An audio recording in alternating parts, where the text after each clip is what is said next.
Street talk time. Wow, all the episodes that they did this week. Okay. Good episodes or bad episodes? Let's talk about it at the end. Well, you know what? My mum told me, if you could not get anything nice to say, then don't say anything at all. So, solo show for you this week, Gemma. That's fine with me. I don't mind being the centre of attention. Oh, it was another not so good week for me. Coronation Street, I feel really bad. Hashtag be kind. I know, I want to be kind, and I feel bad for the people that enjoy it and have to listen to me complaining about it. No, listen, I don't agree with this. I go in with I go in with the right attitude, thinking I'm going to like it this week, but in the end, I just felt I didn't really enjoy it that much. So what? That's fine. You're allowed your opinion. I don't agree with this hashtag be kind. I think it should be hashtag don't be a dick. Because really, there's no need to be kind to everybody all the time. Just don't be a dick. I'm not being a dick. That's fine. And it wasn't all bad because I enjoyed the Bailey stuff on the whole. Yes, it was good, wasn't it? I thought that was good. I like that bit. Right, so we had the Bailey storyline. That's bail out because... He's out. He's properly out this week, yeah. Then we've got Ben Crosby. What? Sometimes they're so obscure. I don't know what this Ben is Crosby. Well, I just kept that one from last week because I quite enjoyed it. The storyline title, yeah. Mm-hmm. It's the Crank and the Franklin. Yeah. And we've got the Quadranglers. Mm-hmm. I know what that's about. Mm-hmm. Then we've got Alibaba and... Oh, yeah, no, this is when I thought of another possible alternative storyline title for this week, named after the classic Beautiful South song. Ali is saying to Maria, don't marry her, have me. Yes, and that's done. the non-rude version. That's the true. The single version, not the album version. Michael loves Beautiful South.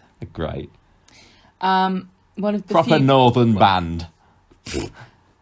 Where are they from? All over. They're from All. The Wicked Stepsister. Yeah, Jade was back for it. That had a few developments, as did the Adam and Sarah stuff. I think it's called Sarah Adam. Sarah Adam is what I've written. Right, so who wants to talk about this? I would love you to do the synopsis for the Bailey What's stories. the next one? The next one is the Abby stuff. Abby Kevin stuff. Okay, so on Monday in the bailout storyline, Michael can sense something is up with Michael. Oh, my notes are rubbish already. Michael can sense something up with Michael when Danny is mentioned. What did I even mean there? James. Yes, because James... Well, okay, let's remind everybody. James. I'm going to write James here. James. Danny is the bloke who pitched up last week, who has a history with Ed and James. Mm-hmm. Different kind of history with each one. Yeah, slightly different. Used to be a workmate of Ed's. So Michael can tell something's up with James when Danny gets mentioned, and so James has to admit that they hooked up in a London club. And Michael's like, oh God, you have to tell Ed, you have to tell Dad, because if he finds out from somewhere else, it's going to be terrible. And it sounds to me like there's grave possibility that this could happen. So Danny, don't forget, is working at the bistro, and they're still doing this makeover, aren't they? I think so. And so he's involved in building. So Ed's involved in doing some kind of building works there. But Danny is the new manager. Yeah. So he turns up to number 3 to get the spare key because he's locked himself out. But Ed's gone off, so he's not there. James says, he's not going to be back for a while. And then they start kissing each other, throwing tops everywhere, all over the place, and bits of clothes, and head upstairs. My main question about this scene is, when are they going to finish off that banister? It's been like that for so long now, and the rest of the house looks amazing. Is that it? Is it what it's supposed to look like? I don't know. I think it needs a bit of lacquer. Anyway, shockingly, Ed comes home before they've finished. Nobody could have predicted this turn of events. This has never happened on a soap before. Somebody's come home when they were supposed to be out and possibly and almost caught somebody in the act. Luckily, Ed is a tactful gentleman because he has 2 sons of age who he both believes are... Well, one of them he thinks is shagging in Bethany. He comes home humming loudly and making a great deal of noise so that they're alerted to the fact he's there. And then he hears thumping around upstairs and he's like, oh, what's that? And then they come downstairs together and James says, oh, I was just showing Danny my trophies. And that is a funny way of putting it. he buys this because there's absolutely no way that Ed would ever think that what they were actually doing. So Ed and Danny go, and Michael tells James, you take a massive risk there. You've got to tell Ed soon. I really don't like lying to him. I feel like I'm going behind his back. And you are kind of making a liar out of me, really. So you need to sort it out. So back at the bistro, Danny and Ed are having a drink together. Or they're having food. They're sitting together. And Ed found out last week that Danny was gay. And he was cautiously positive about it in this sort of like very uncomfortable middle-aged man kind of a way. And so Danny starts joking that, I'll take you to Canal Street one night. And Ed's like, well, I've been there once to do the tiles on the toilet, which sounds grim. Someone's got to do the tiles on the toilet in Canal Street. Well, it's wiped clean, I guess. Ed asks... Is that the only night on the tiles that Ed's had in Canal Street, though? Yeah, that's true. Perfect opportunity for that joke, and it wasn't even taken. Ed asks about whether he's got any dating anybody, and he says, well, there is some guy on the radar, but it's nothing serious yet. I hope Ed doesn't remember this once he realises which guy it was he's talking about. Yeah. James meets up with Danny in the bistro kitchen at the end of the day and says, I'm going to tell Ed the truth tomorrow. So, on Wednesday, over breakfast, James gets a text from Danny going, how did Ed take the news? And he's like, oh, damn it, I forgot to tell him. So James says, listen, Dad, I need to talk to you. And he starts saying some weird analogies that, like, Dad, you know how you play with your right foot? Yeah, and I play with my left foot? And Ed's supposed to go, oh, so you're gay, I see, I see. It wasn't the most, obvious it was basically like going, conclusions like, we both do things slightly differently, but it's okay, isn't it, Dad? And Ed's like, yeah, I don't have a problem with you. Kick with whatever foot you want. Anyway, I'm off to work. So this is the new gay analogy. You say, oh, has he been shooting with his left foot again? Yeah. No. Eventually he realises, because it's really awkward because they're all sitting around the breakfast table. Aggie and Michael are there. Michael's going on about his see-through toaster idea, isn't he? Well, they're just listening to this painful misunderstanding and watching James trying to explain football. Like, I'm scoring in the wrong goal. I don't know what. He can't. They're just like, oh God, just tell him. And eventually... they're kind of giving each other looks like, oh no, this is not working. But in the end he blurts it out and just says, I'm gay. Yes. At last we get this revelation. Aggie says, you've written here, Aggie assures Ed that James can still play football. That's what she said. She was like, it's not the end of the world. He can still be a champion footballer. It's not changed that. It's not a disability. You can still be proud of him. Well, yeah. So he's in shock.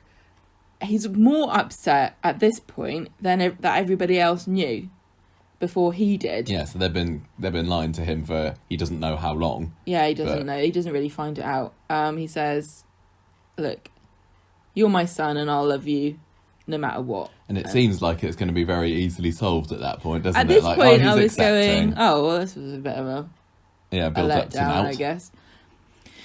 They have hugs and everything seems all right. He didn't go, hooray, let's have a party or anything, but he didn't go, this is the worst thing I've ever heard in my life, get out of my house. No. So he's like, I support you. Okay, good. So Aggie visits Ed in the builder's yard and he's still coming to terms with what he's learned, because really it is a different situation with Ed and James than a lot of other people because of his profession. Which is very clever of Coronation Street to have set it up like this. He starts to realise how much grief James is going to get if he comes out as a gay black footballer, because he says a couple of times this week it's bad enough being black playing football, and we've heard very many high profile. It seems like every week there's a high profile case of racism in football. They just can't seem to stop the fans from hurling racist abuse at players. It's disgusting. So he's got a perfectly good point here. He's going to, suffer so much from just being who he is. Aggie, he says, like, maybe he shouldn't tell anybody, maybe he should just keep it to himself. And Aggie's like, look, James knows what he's doing, he just needs you, he just needs your support, so let's not worry about it at the moment. James. All the Baileys are in the Rovers later, aren't they? Talking about what's their favourite film? And they're like, oh, I love The Godfather Part 2. Oh wow, amazing. Michael. What an unusual choice. Michael says, "Oh, you just like a young Robert De Niro or something, didn't he?" Like he's probably been waiting all this time to be able to sort of gently rib his brother about being gay and who he fancies. And now... I thought this was a bit too soon for Ed, really, to have his sons talking about which one in a film James fancies. Yeah, I mean, I suppose in private, Michael might have been making sort of jokes about that for a while now. Yeah. So it just feels like now I can say it in front of Dad, but is it a bit too soon for him? I think it's a bit too soon for Ed. Although Ed did seem fairly accepting up to this point, so maybe Michael... I just think I think it would just be for anybody. Parents get weird about their kids. I guess it's worse with girls' daughters. They don't like to think about getting up to stuff. But this just kind of makes it feel more real, I guess. Ed kind of gives him a dirty look. He gives Michael a dirty look, I think, for asking or bringing it up rather than James. Yeah. So James then gets asked, do you have a boyfriend? And he then sheepishly admits he does have one. And I think this is what sends Ed over the edge. Not I'm making excuses for him, but he's gone from thinking his son was straight and having that hot blonde from across the street. And the next thing he knows, not only is his son gay, not only has he got a boyfriend, but it's revealed to be Danny, this guy that he's known for a long time and only just found out he was gay as well. Ed does not take this very well at all. This is just ends up blown storming his out mind. of the pub, doesn't he? Storms out of the pub, goes straight to the bistro, and then just loses his mind. He says to Danny, "You've corrupted my son. Get your sick, filthy paws off my boy." Off my boy! James walks in and he's heard the whole thing. This couldn't really have gone much worse. Well, it could have gone a lot worse, but... there were knives in this kitchen. No, it was sort of like a 7 out of 10, really. Back at home, oh, God, Ed just stands and says, "Give me the shovel, kid, because I got..." He says, "Hate the sin, not the sinner." And when we were watching this, my jaw literally dropped. Do you remember? Yeah. I don't think they've spoken about the Baileys and their religious beliefs. No, I don't think they have at all. But I didn't realise that Ed had religious leanings. He must be He must have a Christian faith to say no. They are now. Whether they were in the past, yeah. Yeah. So, oh man, I couldn't believe he said this. Then he said, "Look, I'm not a modern person. I'm not PC or whatever, but I still love you." And then James says, "No, you're homophobic. You're just as intolerant as any racist." And that was a really good point. And he gets raised again. I like by it. He's like Aggie saying, people who are homophobic, a lot of them are racist as well. So you're not going to find yourself. You got many friends to hang around with. Well, I mean, it's more, yeah. The problem with being homophobic and racist isn't that you don't have friends. Well, no, he's I know what you mean. Yeah, he's basically he's saying intolerant people are no fun. Yes. Yeah. James then says that it talks about some of the footballers, I guess, who are real. Yes. Yeah, real ones like what we talked about before, but I didn't recognise their names. I think John Fashanu was one of the names that was mentioned. The Gladiators presenter. Carry on. Quick, you're letting on that we don't know anything about football. Literally, I don't know any footballers. I know the one that wears a waistcoat. He's the manager now. Yeah. Where am I? You're here. He says, "I'm not going through a phase. You're just going to have to live with it, Ed." So Ed says, "Look, I'll love you. I love you anyway. I'll always love you." And James says, "Dick it. I don't care." Later that night, we have a scene. This was my favourite scene, I think, of the week. Me too. This is my scene of the week too. This was really good, great, powerful acting, really complex emotions. They both played it really well. Egg and Addie in the kitchen together. She is just appalled at him being disgusted by his own son. And he says, "Look, I can't help how I feel. This is just how I feel. I don't want to feel like this." And she says, "Well, you have to fake it till you feel it." And Ed says, look, it's just not natural. And Aggie says, you're no better than the racists who post hate mail through the door. And then she storms out. Yeah, that was definitely my scene of the week, and it kind of made me... I think kind of subconsciously in my head, I've got like this line graph that's kind of ticking away all the time, going up and down with how I feel about certain characters. And most of the time, it feels Just kind of, on steady. it's a steady line. But then just Aggie in this one scene, it's like her line shot right up. That she did a fantastic performance, Lorna, in this, and the having her sticking with her son and telling Ed what's what. I was like, yeah, you go, girl. Yeah, go, girl, you go. Yeah, because I'd been fairly, meh about some of the Baileys up to this point, like them but not love them. But that definitely made Aggie go up in my estimations. I remember when Michael found out that James was gay in the show, didn't he? Yeah. But when he spoke to Aggie about it, she said she's always known. Yeah. Yeah, we're supposed to believe that they've known for a long time. Even Michael I think he kind of half knew. He overheard James and Bethany talking about it last summer. Yeah. But he'd said, I'd wondered. Yeah. Ed had no idea. Nope. On Friday, James doesn't want to talk with Ed in the morning. He's all grumpy with Ryan when he comes in to the cafe. He starts talking to him about football. Oh, you were in a football game I was playing. And he's like, just leave me alone. I don't want to talk to anybody. Mopes off to a gym session. Goes home. Aggie's trying to talk to him and trying to get him to see that he's not homophobic. He's just Ed, sorry, yeah. James, you're not homophobic.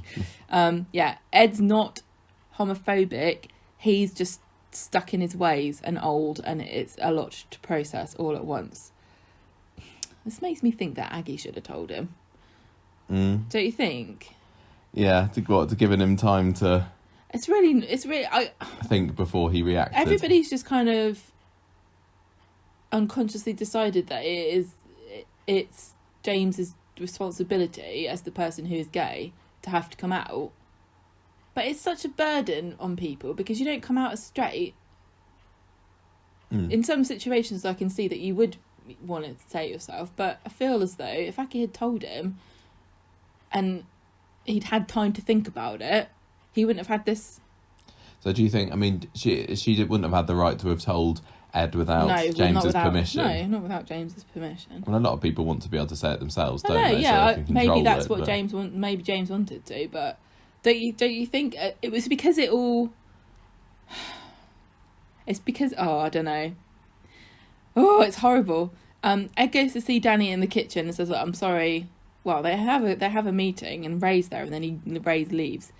And so Ed and Danny are left in the bistro kitchen together. And he says, I'm sorry about everything I said. I'm just worried about what the future holds. Just with him being a gay footballer. Yeah, and he's like, he's going to have to keep all of his relationships secret. And Danny's like, oh, I forgot about that. Oh, dear. And you can see Danny's head, brain ticking over, thinking, actually, maybe this is not what I want either. Yeah. Then James gets a text message from Danny saying, can we meet up tomorrow?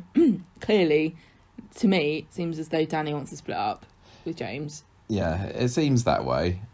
Ed comes in and puts his hand on James's shoulder, and James touches it, and then Aggie's like, okay. Yeah, so it seems that thank you, James. James is taking the olive branch. Yeah, James is understanding that Ed is trying. Oh, it's horrible. Yeah. I feel bad for everybody in this situation. Yeah, I do as well, and I think I don't sympathise with people that are homophobic, but you can tell that Ed doesn't want to be like this.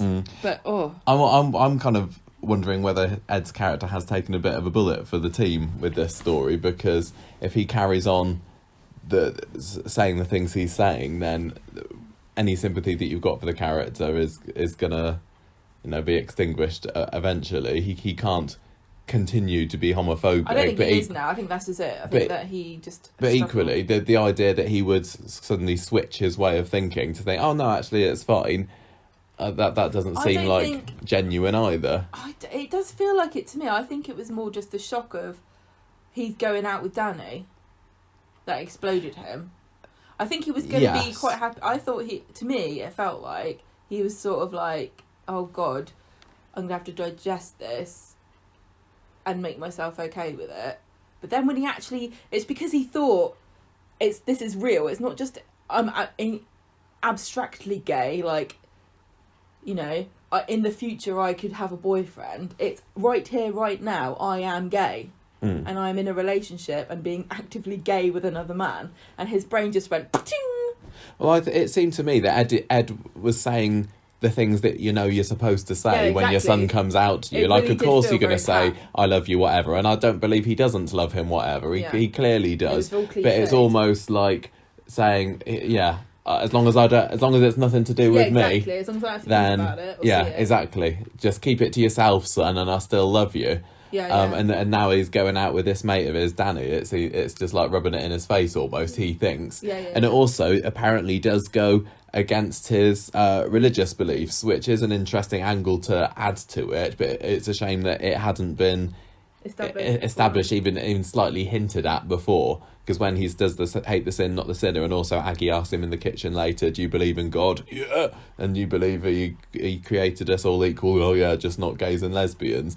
It's like, oh okay, it's and that sort of belief isn't something that can just be switched overnight. Like, after you've had a couple of scenes where you're made to look like a bigot, and you're not just gonna change what you think. I So would really like to see a scene where he talks to Billy.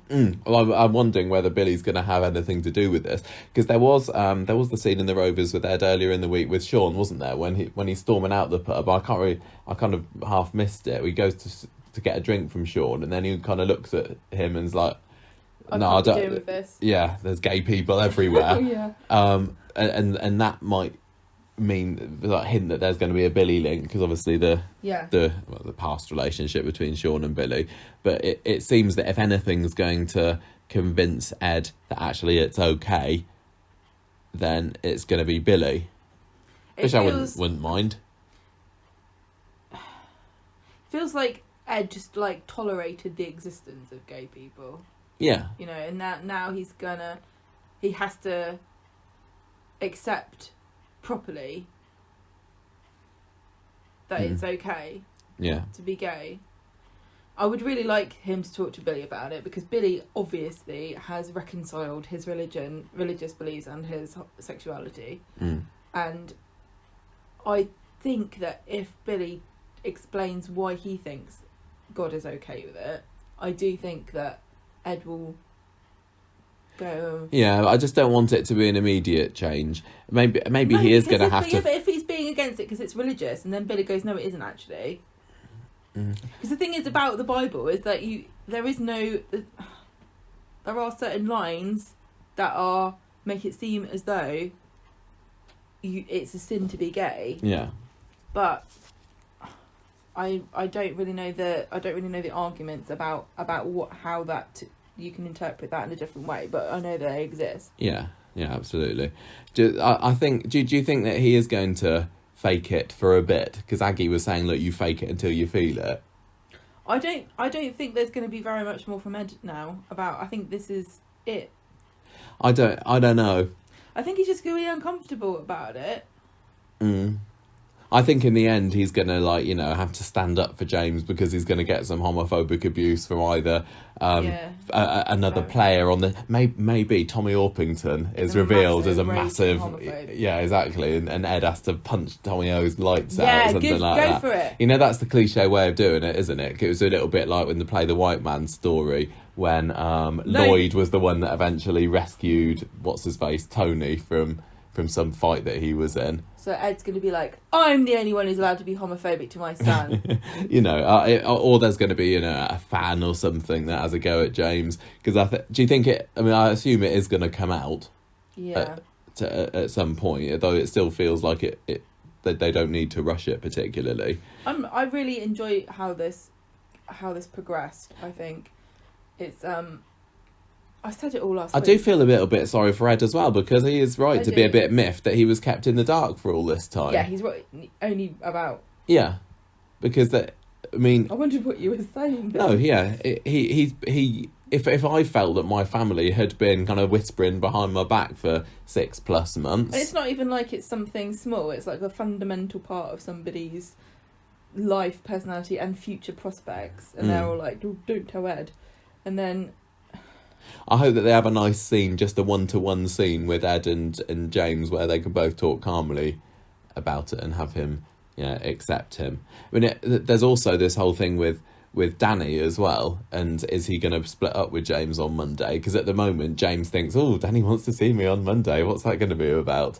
But I think you're right that he's going to... Although, it could all blow up again, because if James says or something like, oh, Danny dumped me or something, I can imagine Ed sort of being either flippant, like, well, to me, gay relationships aren't really real, so what, like, oh, well, it doesn't really matter. How can you be sad about breaking up with a guy? I can't relate to that. Or he'll be, I forgot what I was going to say. It's a toss-up, but I mean, it's both what Ed wants and what he doesn't want, because he doesn't want to see his son heartbroken, but equally he does want him to not be going out with Danny, because that seems to be one of the biggest problems that he had. And Danny, I'm still not sure what we're supposed to think about him, because he seems like proper shady to me. I don't like it. He's got... He just exudes an air of I'm a kind of an evil rich Bond villain or something like this. He doesn't. He doesn't seem nice at all. No, and I've seen other people on the internet saying that they do like him, but yeah, he just seems quite arrogant, and he's like looking down his nose at people. So it wouldn't surprise me if he completely trod on James's heart and broke it in two. And I'm also. To be honest, while we're speaking about Danny, I'm a bit partly confused about how old he's supposed to be, because it seems odd to have him as being an old mate of Ed's, when really he doesn't seem like he's, he still seems like he's in his 20s or so, so he must have been like a really, really young apprentice of Ed's. It would have been a different story if it had been somebody closer to his age, and then there'd been the whole, not only are you going out with a mate of mine, not only is it a man, there's an age difference as well. It's an odd... So James, how old is James? He's like 18 or so, 18, 19. I reckon Danny feels like mid-20s to me, and then if he was an apprentice very young, he could have got a job right out of school working on a building site. Yeah. But I really don't buy him as a builder. No, I don't either. No. He just doesn't seem like the sort of person who ever wants to get dirty. Doesn't want to get his hands dirty, No. I know. I bet he cooks with gloves on. Oh, I bet he doesn't cook at all. So I did think that the bit on Monday when he and James were nearly caught was very, very cliched soap stuff. Like, as soon as they went upstairs and James put his t-shirt on the banister, like, you know what's going to happen now. And to be honest, James was asking for it. If he wants to keep this super secret and it's like crucial that his dad doesn't find out, then don't go in upstairs when, as much as you've been told he's going to be away for a few hours, there is the possibility that someone's going to come back, is not a very sensible thing to do. And even if Ed didn't come back, Aggie or Michael could have come back and discovered the matter. Not that it was a surprise to them or anything, but you don't want your mum or your brother to catch you at it in the sack with anybody, whether they know you're gay or not, do you? No. Like, get a room in a hotel or something. Or there's a perfectly good freezer in the bistro, James. I've heard it's got rave reviews. Grace. Do you think that this story could be the making of the Baileys? Because a lot of people are still very much on the fence of them so far. I'm kind of thinking that, back in the early 90s, when apparently lots of people didn't like the McDonald's clan, when they had the story when baby Katie died, that gave a lot of people sympathy for them. And I know this isn't the same thing, whatever, but could this be what switches people over and accepts them because they need something? It's certainly going to work better in their favour to make them engaging, interesting and likeable than it would have been if he had just gone, oh, it's all right, son, don't worry about it, what's for dinner? Yeah. I'm hoping as well as seeing some nice James and Ed scenes, I hope that there's going to be some opportunity for some James and Michael bonding, because Michael's always such a joker. I'd like to see some proper brotherly, we can get through this, Yeah, I know. So see what the relationship with them is about, because we've enjoyed Ryan and Ali's brotherly relationship, and David and Nick are the ultimate, brilliant soap brother pairing. I'd like to see it with this as well, and see that James has got his back, and not just, making fun of him and, giving him nuggies and things. James has got his back. No, that Michael has got James's back. I'm wondering still when the whole gay footballer bit of it will come to the fore, because although it's been mentioned, it does seem like the focus this week is is that I'm gay and I'm your son, and it's not so much I'm gay and I'm a footballer, because when the You're my son. I can't believe it. when the Baileys were brought into it, it was very much touted as being, there's going to be a gay black footballer and the fans aren't going to like it, or the teammates aren't going to like it, and I'm still not getting much, I think clues that they're going to stick with that route. But I suppose he's got to come out at some point. I don't think he's going to stay in the closet forever. I think that if I don't know, because if Ed saw James being abused for being gay, would that make him think, wow, these people are like me, they're disgusting, I don't want to be like that, I realise now that all my opinions are bigoted and repulsive? Or is he going to be like, oh God, this is what I thought would happen. I wish he had never come out. I'm just devastated that he's gay, because it makes his life more difficult than it needs to be. Yeah. Does Ed realise that the whole Bethany thing was a front now? Because she didn't get a mention this week, unless I missed it. I know, you think he would go, what about Bethany? I thought you were dating Bethany. Well, he saw last week when when Daniel snogged Bethany in the pub last Friday, and Aggie was just like, oh, well, she's not tied to James. But I'm surprised that, they didn't have to spell it out to him that was all a ruse. But that whole part of the story just didn't work, did it? There was such an opportunity for sneaking around and it coming out through that, but it was a real half-assed idea. Also, I would like to have seen, and that's James going to Bethany and going, what the hell are you doing? You're blowing my cover here. Yeah. You gave me this impassioned speech, and you said that you came in like this white knight trying to protect me, and saying that you'd be my beard, and then the next thing I know, you're running around with a man whose wife's just died. What are you thinking? You either help me, or you're actively working against me here. Yeah, that bit of the story has really not worked. And the fact that James was like, I don't care, it's not my I mean, what? I wonder as well, and this is going off the Bethany thing, could there be a situation where Edison accidentally outs James to anyone, like football people? Maybe there could be something where he sees that James is getting some hassle from fans or fellow teammates, and he thinks it's because he's gay, and then he's like, oh, you're just such a bunch of homophobes, and then James is like, Dad, I don't know I'm gay, and then the fan goes, I'm a racist, not homophobe. Yeah, how dare you. Excuse me. So I think there's plenty more scope to take this story, keep it going for months to come, and it certainly got me more interested in the Baileys. I feel like we've been quite light-hearted about this storyline. It's obviously a serious topic, but I feel like I said everything about when it first came out last week. Yeah. Yeah. I'm still wondering whether Dee Dee's going to kind of breeze into this story and completely blow it up. Dee Dee to appear.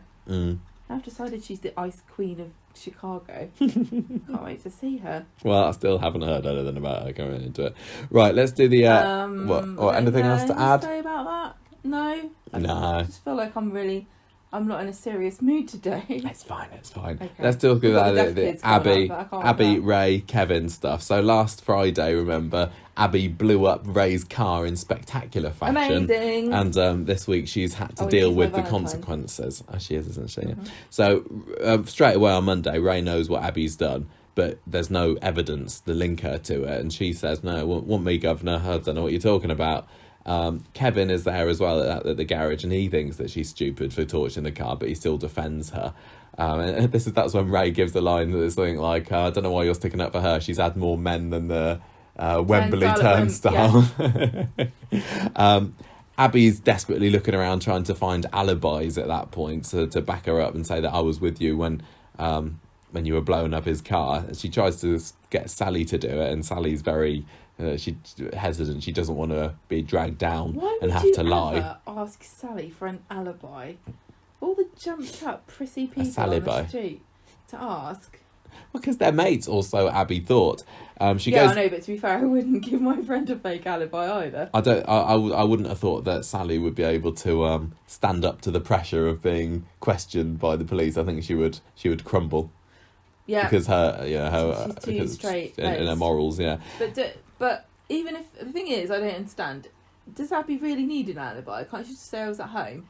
And then they'll say, well, we think you were blowing up a car, and she'll say, we'll prove it. Well, she goes to the police station, doesn't she? Because the cops show up and arrest her, and at this point she doesn't think she's got an alibi, so she does. She just says that I was watching TV and just flicking around and everything.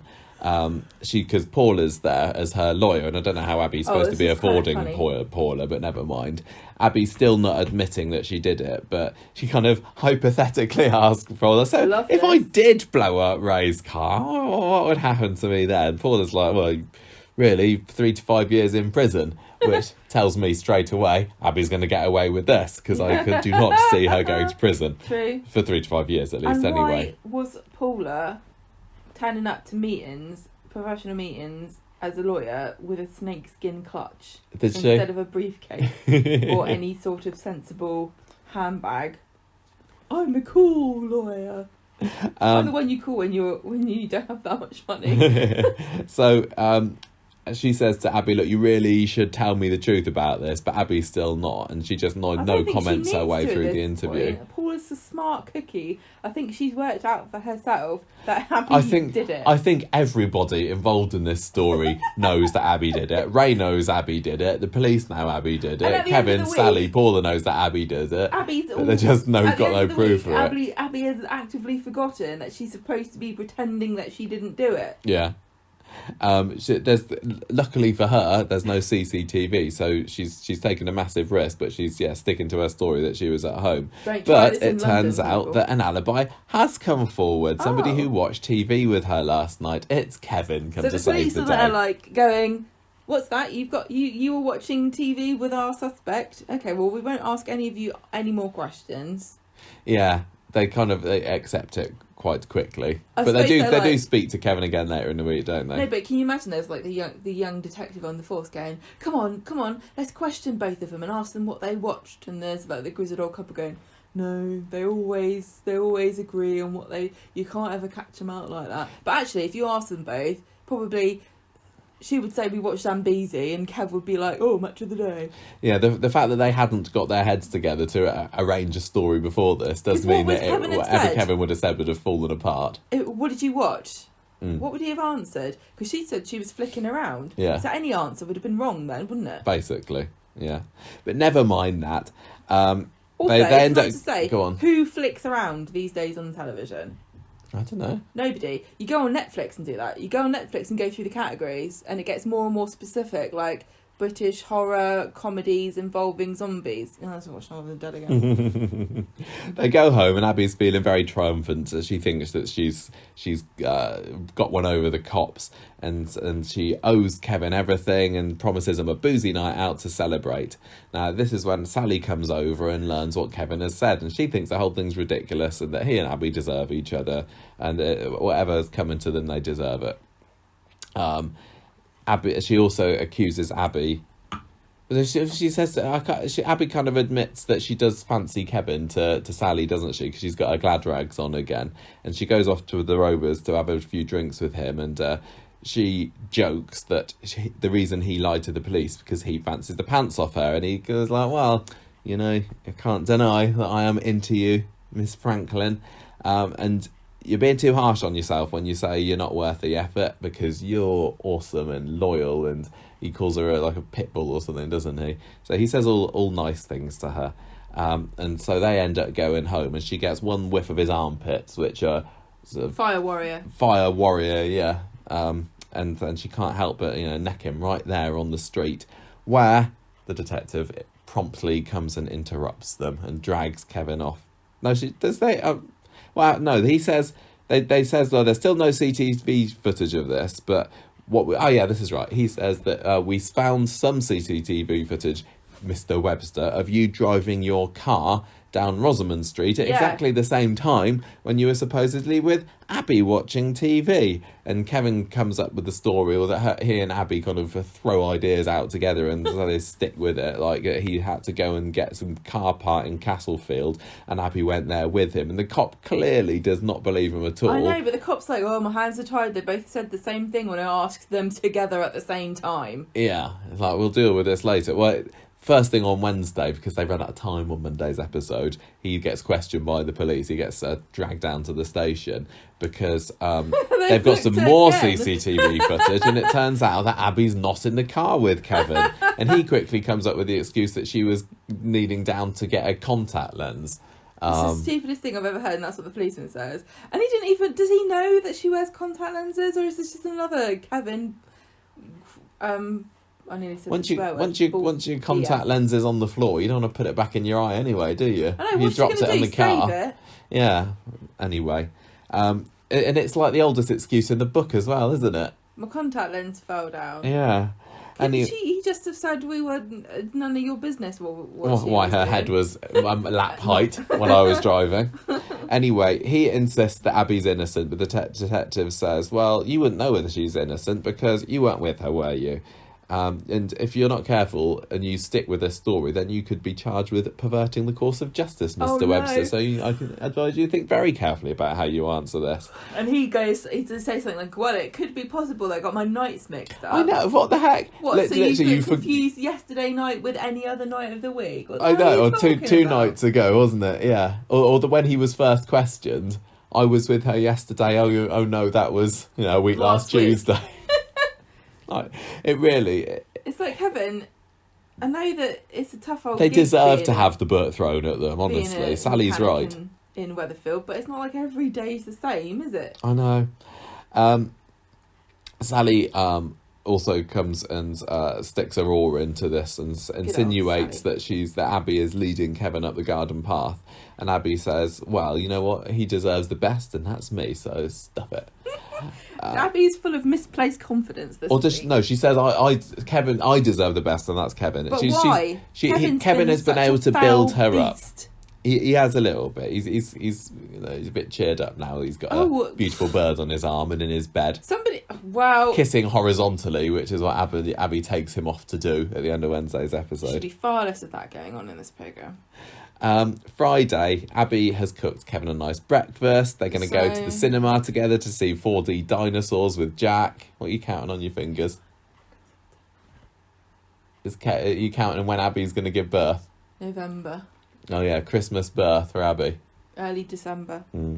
Anyway, Sally isn't particularly supportive of Abby's in tonight's episode. She finds out what happens and basically calls her unstable in the nicest possible way. If you say, you have had a bit of a history, you're not been the best mum in the past, and she's a bit worried about how Jack is going to get mixed up in all of this. And then she goes and warns Kevin to be careful as well, which Jack overhears, and then he gets a bit upset because he thinks that... because of what Abby's done, Kevin's going to end up going to prison and he's not going to have anybody to look after him. So Abby bursts into the factory after this and has a go at Sally. Says, what did you do there? Sally said, yeah, I'm just concerned about Jack's welfare here. Chaos and trouble have a habit of following you around. To be fair, I think Sally's in the self-preservation society here because she knows damn well if Kevin went to prison, she'd be the one raising the kid. Well, she said earlier, there was on Monday night, there was a line where she says, who do you think's going to look after Jack? Me? As if, well... Of course it would be you. Yeah. I mean, it doesn't necessarily default to her because she's got no link to Jack, but yeah. I mean, ask Leanne how she's related to Simon. And she's taken in Faye kind of as a default mum to her, hasn't she? So yeah, it would be. What is Sally going to do? Go, nope, off to the orphanage with you. If it's good enough for Lucille Hewitt, it's good enough for you. I suppose that Jack could go to live with Tyrone because there was a point where Tyrone thought that Jack was his. Why don't you just move in with Gemma and Chesney and make it a half dozen? Sally apologises to Abby anyway at the end of the episode. Lots of grovelling and she's forgiven. And it seems that everything's okay until... So what's she apologising for? Sorry for saying it was a bad idea you lied to the police and gave a fake alibi for somebody you blew up a car. Yes, I'm sure you'll be very happy together. I think that this relationship's not doomed at all. I think she was just sorry that she insinuated that Abby was a terrible human being. She's not a terrible human being, but she's a crackpot and you probably shouldn't have your kids around her because she's had 3 of her own. Where are they all now?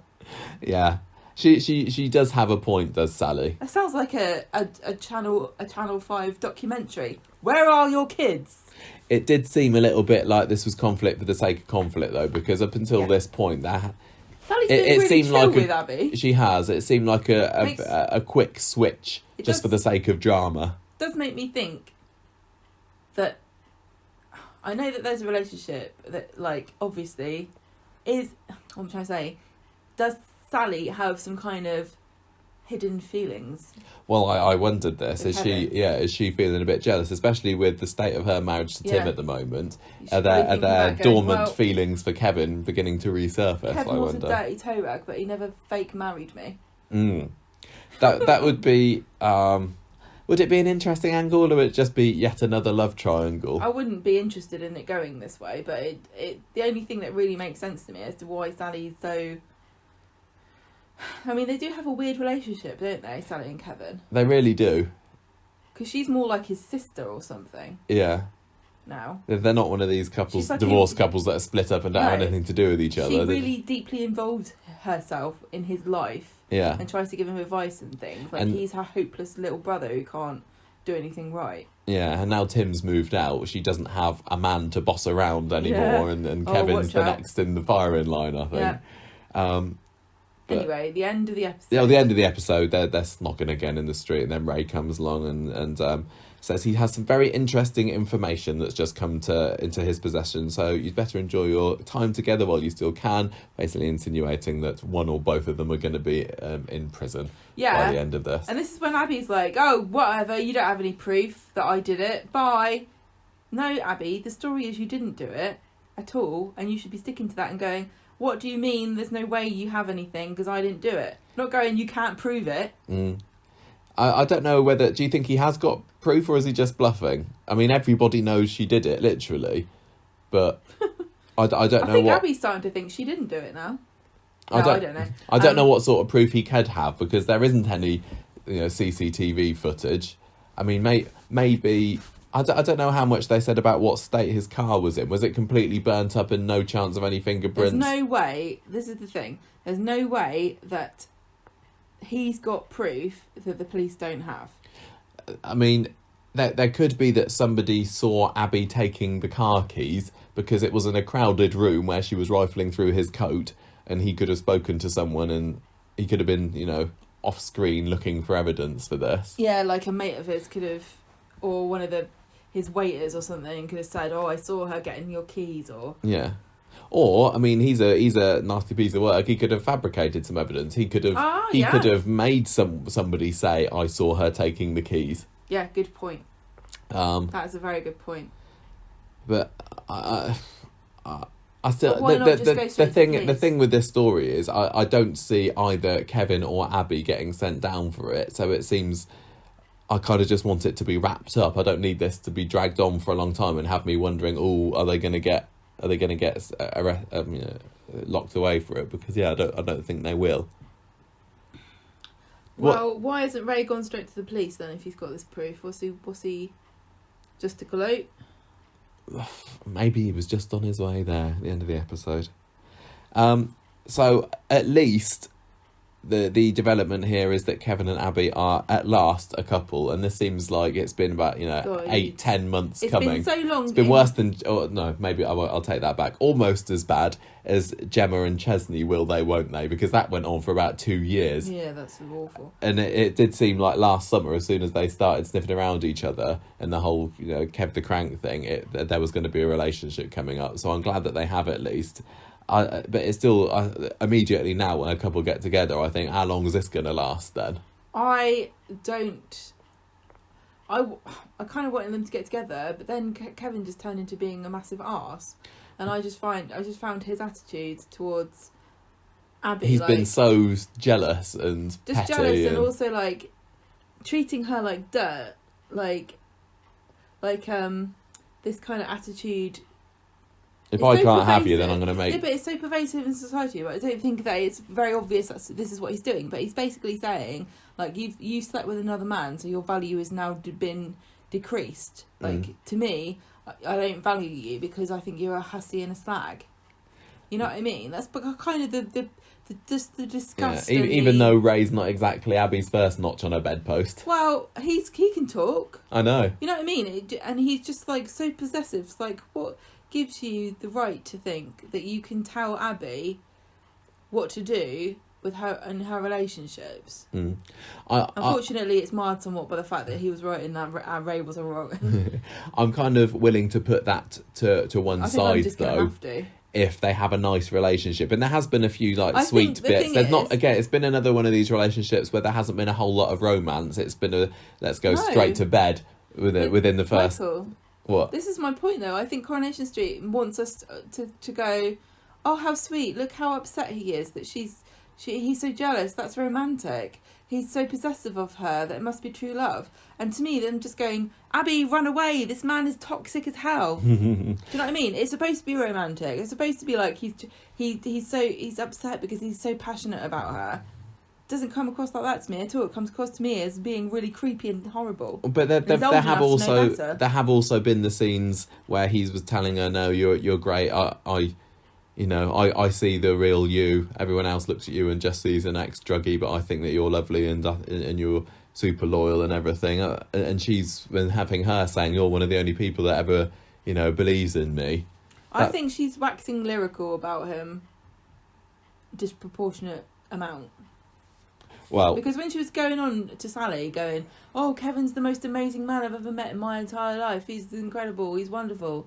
I'm thinking, are you drunk or are you back on drugs? I mean, they do have a nice relationship, a work relationship, and they have a nice bit of bants together at the garage, don't they? So she sees the fun side of him as well. I don't know. I just kind of feel a bit disappointed in Abby because she seems like now to me she seems like the sort of person or the sort of woman who stakes their self-worth on the status of their partner. I think that's a bit grim because she was all going on, oh, Ray's so rich and wonderful, and now she's going out with Kevin. It's like, oh, Kevin's amazing, he's such a great guy, and it doesn't feel like Abby to me. I don't think Abby would be this sappy about it. It just comes across as really greedy. She's been really put through the ringer through the whole of her life, and I think she does need somebody to kind of look after her. I think she's a bit of at the moment, which is another reason why I'm not surprised about the age difference, because Kevin is coming across as being quite a bit older than Abby is, and I don't know what the age difference is exactly, but it's got at least 15 years, maybe 20 or so. I didn't really notice an age difference. Well, Abby's just a couple of years older than us. I know. And actually, I don't think of her like that because, she's a woman because she's got grown up she's got life experience, and she's been a druggie, and I haven't done any of those. I know. I do have to sometimes remind myself that she is literally 2 or 3 years older than us, but I guess that she is, and the fact that she went after Peter, who was also an older guy. He was born in the mid 60s, in fact, because we watched the episode when he and Susan were born the other day. Ray and Kevin, she's obviously got a thing for older guys, and maybe she does just need a father figure, or maybe she has. Maybe that's going to be explored. She needs somebody, to look after her. Mm-hmm. And Kevin, we know through when he was knocking boots with Molly that he likes the younger lady. Sally Carmen, I don't know about Ali herself, is only 4 years older than Molly was anyway, so... What? I know. Because Molly was about our age as well, wasn't she? So yeah, Kevin doesn't know he can't believe his luck, probably, that he's had these 2 young lovely women bedding him. He's a catch, that Kevin Webster. I just don't like it. I was really for them being together, and now I just don't like it. I was, and then I wasn't, but I'm certainly willing to give it a try. I tell you the thing I don't like about it is that I have no problem with age gaps. I have no problem with anything, but it's power imbalances that are deeply unsavoury. And there's a massive power imbalance here between Kevin and Abby, because, like you say, yes, she's younger, but she's also a very vulnerable person, and she is always feels to me like she is not mentally, like she's on the brink. She's okay, but something could tip her over. We know this, and she also now is in his debt because he said he would. So I just found it icky because it feels a bit like she's going, oh, he's the best man in the whole world. Yeah, because he saved you from going to prison. But what else do you like about him? You know what I mean? Yeah. I just don't... I wish they had got together under different circumstances. I'd like to have seen the courting more. Right, darling. And maybe I'm just old-fashioned. Just an old-fashioned I kind of wonder guy. whether there's going to be any, speaking of the power imbalance, whether it's going to have any ramifications in the garage, and whether Tyrone's going to feel elbowed out a little bit with the boss dating his co-worker. Because Tyrone is also a co-owner in the garage, isn't he? But I think that Kevin might start giving Abby a little bit more power, and Tyrone's like, oh. Yeah. So. I mean, to be clear, I don't think that any of this is I think that all this is just my hang-ups. I don't think the show wants me to think any of this stuff. I think it's just an unfortunate artefact of how they've written the story. Yeah. But that's just my interpretation of it. I don't like it. Yeah. As I say, I'm willing to give it a go. I just kind of need the whole Ray angle of it to be swept under the carpet quickly. But what if they have a new... they're not going to be sent to prison. But what else bad could happen? There could all kind of bad things could happen. Just have to wait and see. Let's move on to the next story talking about bad things. The Quad Wranglers. Quad Wranglers, it's my story. I get to say about it. Yeah, it's Gemma talking about Gemma. Yeah, Gemma on Gemma. So on Monday, I wonder what Gemma thought about the advert on Wednesday's episode. It's like a hostage video. On Monday, Gemma and Chesney are they're all tuckered out because they filmed the promo video for Fresco's. And Michael comes around with some invention. What the hell was that scene about? I think this is just supposed to be funny and quirky and fun, and like if this was Dennis Tanner in 1965, we'd go, ha ha ha, Dennis is so funny. But for some reason... I like Michael, but this whole scene where he brings over this double-ended brush thing that just falls apart in their hands. What is it supposed to do? Like, it's supposed to wash two children at once? Something like that. But scrubbing children is not the work of a bath, is it? That's not the hard bit of bathing a baby. I don't know. I think the hard bit is not letting them drown themselves. I think the takeaway from that was supposed to be that it put a smile on Gemma's face for the first time in a while. She laughed him out of the room. I thought she could have waited until he actually left the house, but she basically went until he left. Can I just say as well, I think that Michael is becoming a little bit one note with all his crazy inventions, and it's like it was funny, and it sometimes is funny. But that seems to be all that's going for him at the moment. It's like, what's his weird invention he's going to think of this episode? And he needs a little bit more than that. What's going on with his Grace storyline? I don't know. Yeah, because his other invention this week was a see-through toaster, and then somebody else already invented it. Yeah. He could have... he needs to put his head together with John Tickle from Big Brother, because John Tickle invented the time of delay toaster. Because, yes, he did. Do you not remember this? This was like he kept going on about this for ages and ages. He wanted to invent a toaster because he says, what's the main problem when you have toast, right? You make two slices at once, and by the time you get to the second one, it's cold. Yeah. So his toaster pops one up and then waits a bit and then does the other one so that it's warm when you want to eat it and put butter on it. Well, this is 15 years ago that John Tickle was in Big Brother. So. It hasn't caught on, has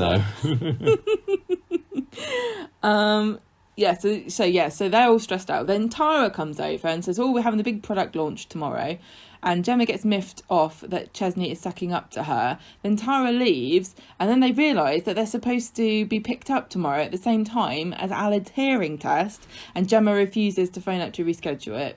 She's obviously worried about this, but oh my god, I couldn't believe... How did they not notice? This is what I think. This is what really annoys me about this. Gemma's like, just spoiler alert, Gemma ends the episode by thinking that she's a bad mum because her kid turned out deaf. No, she's a bad mum because she can't bloody organise a hospital appointment with another thing that's going to give her 60 grand. Oh, she's so stupid. Talk about deaf and dumb, this storyline. No, Michael.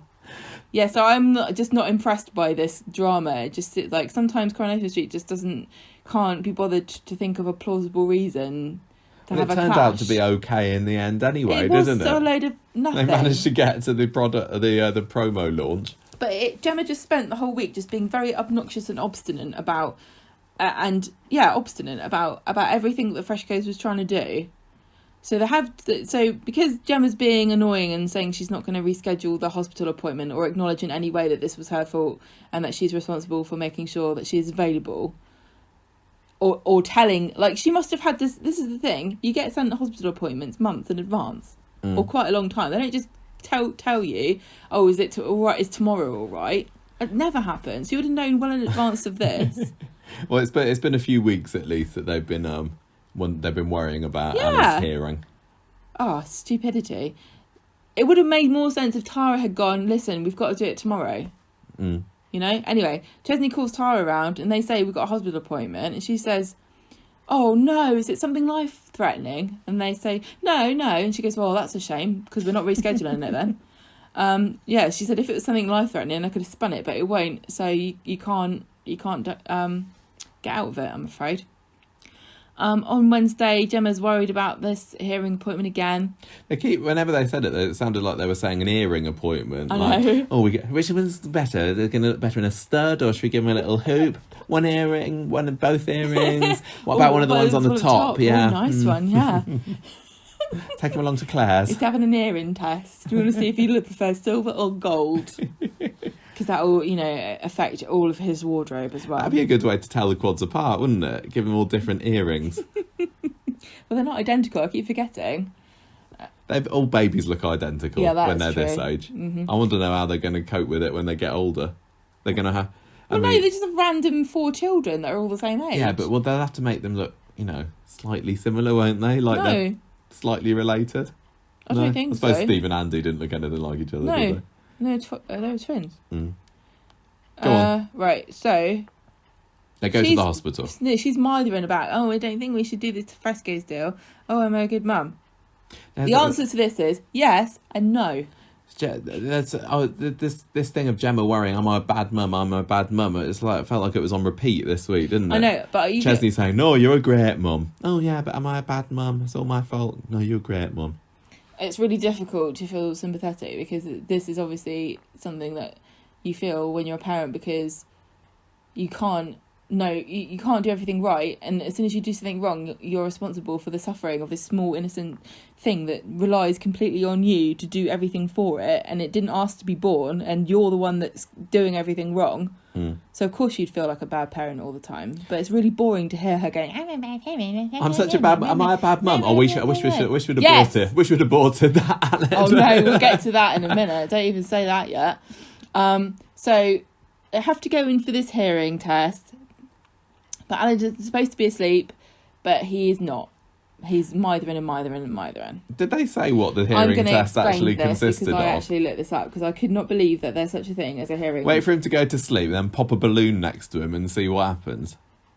I couldn't believe that there's such a thing as a hearing test or any kind of medical thing that needs the baby to be asleep, because I just don't think that this is going to be possible. I thought that they just, rattled a rattle in his left ear and see if he turned round. There are 2 types of tests. There's the automatic or autoacoustic emissions test, which is called the AOAE, or the automated auditory brainstem response test. And I was surprised because apparently most of these, you can do them when they're newborns. I don't know why they didn't do this when they were born, because you can do it within 24 hours, and they were in a hospital for ages. You'd think they would have, before they let them go, when they discharged them, would have gone, we'll just do this hearing test and let you go. Anyway, it doesn't matter. So what they do, the baby does not need to be asleep, but it does need to be well rested or content or still, They have to be resting, settled or asleep. So that all they do is they put something in its ear and it makes like a clicking noise. It sounds like there's a noise that bats make. Okay. And what it does is that they have a screen that they can see how the ears respond to the sound themselves. Really? So it's not waiting for a reaction from the baby, like going click, click, can you hear this baby? The baby could just be like, I can hear it, but... I don't care. Just ignore. Like a cat. Whatever. So both of the tests involve... one of them goes in the ear roll and the other one's sticking on pads around the head. Oh, okay. And it just tests the actual ear, not the baby's response. Informative. Thank you. I thought I would be useful for once instead of just going, I wonder what that is. Never mind, there's no way to know. So they have this test. He's not asleep, so they have to reschedule. So they go back home. Tara's there, ready to take them to the presentation, but they haven't given enough time for hair and makeup because of this hospital appointment. So they basically pretend, when she does this presentation, she pretends that the parents couldn't be here today. Even though they're standing right at the back, there's literally posters of them all plastered over the front of the room. And Chesney and Gemma are not hiding behind. They're literally standing there. Everyone else is wearing a business suit and sitting down. And then there's Gemma and Chesney just standing there. Yeah. And he's got a bright blue kebab uniform on, and she's got his like horrible pink coat. And they're like, look at us, look at us. Yeah, you'd have thought that if somebody had turned around, they'd have gone, hang on a minute. Oh, it's famous people. So they have this weird... He's dyed his hair ginger. So they have this presentation. I don't understand what was going on here. This was just I'm not in the marketing thing. game myself, but yeah, I wasn't sure what was happening here. I think it was supposed to be the Fresco's bosses, although there seem to be about 50 of them, have come down. No, they can't have been the Fresco's bosses, because the people that were there ended up spreading horrible stuff on social media, ridiculing Fresco's. What, press? Maybe I press. thought she was unveiling it. They should have had Cindy there. Or maybe it was the press. Yeah, Cindy there just taking notes, going, well, if you ain't going, well, it was great, because they advertise with us, so I have to. Yeah. So they have this audience of bored people in a random hotel room, like conference room, with all these chairs. She's sitting at the front with these, what are they called? Advert things. Banners. And some full trolleys. Unveils the advert, which is, oh my God, just, like I said, Gemma and Chesney looking like... Do you remember that time that Amber Heard and Johnny Depp got in trouble for taking their dogs to Australia? Yes. And the Australian government they had to do an apology video. And they were like, we're so sorry. We're so sorry for bringing our dogs to your wonderful country. And that's kind of like what Gemma and Chesney were like. It was another very, very cliched thing of let's have some actors pretending that they can't act. Why do they always drop contractions when they're pretending they can't act? I don't know. I didn't notice that. I did not notice that happened at all. I am shocked you bring it up.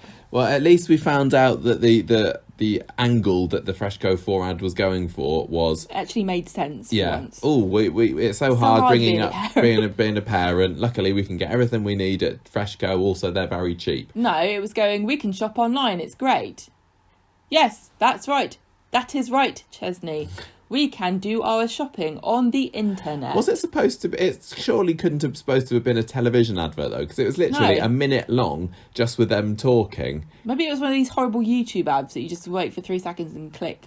Skip! Yeah, maybe. It didn't work for me. And I know it's supposed to be funny to say, oh, look at them, they're nervous, they can't act.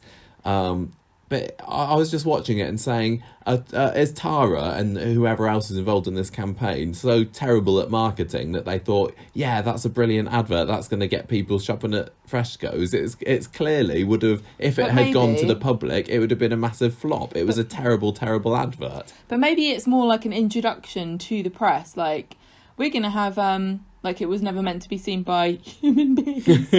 Like, here's us introducing our Fresco campaign to you. Here's the supplementary materials, like this video featuring our parents explaining why they chose to be the face of Fresco. Like, you know what I mean? Like, but it seems to me that they're either going to use the whole advert or cut up bits of the advert to put on TV, because some part of the campaign can't just be the billboards and the bus adverts and everything else we've seen, because that doesn't explain anything. They would have had to have had Gemma and Chesney on TV acting, and I know. See, Tara, clearly they can't. No wonder they wanted to have models in doing it. At the end of the week, Tara accuses Gemma of ruining her life and getting her in trouble at work. I don't think Gemma did anything, or Chesney. I think Tara did it all herself. I think even though Chesney stood up and said it was a load of rubbish, up until that point, I think the person at the front who was Fresco, Mr. Fresco, was writing "Fire Tara" and underlining it. Yeah, if this had been on The Apprentice and she was presenting this to Alan Sugar, she would have been fired just like that. Who's the other judge? The man. Who? Well, you've got Nick, and who's the other one? Karen Brady. Karen, you can imagine Nick and Karen like sitting there smelling farts. Yeah, the look that Nick gives is like, and Karen like squinting her brow, going, not sure that this is what you really asked to do, isn't a it? lot of the problem I have with some of Coronation Street at the moment, why I don't feel sympathy for characters, is a lot of them their problems are all self-created. So this is, yeah, you're right, it's Tara's fault that this has gone like this. It's Abby's fault that she's in the mess that she's in. There's so many characters. I think if you hadn't made this stupid decision, you wouldn't be having to deal with the consequences and it's stupid right because now. like bad things happen to people all the time through no fault of their own. Yeah, there was too much stupidity and too many children this week for me to enjoy this. So anyway, this was when it all went wrong, because they're watching themselves on telly, Gemma and Chesney from the back of the room. Everybody else in this hotel room is going, oh, this is embarrassing. I wish I wasn't here. They didn't seem to be. I'm sure they were thinking it, but the looks on their faces were pretty blank, weren't they?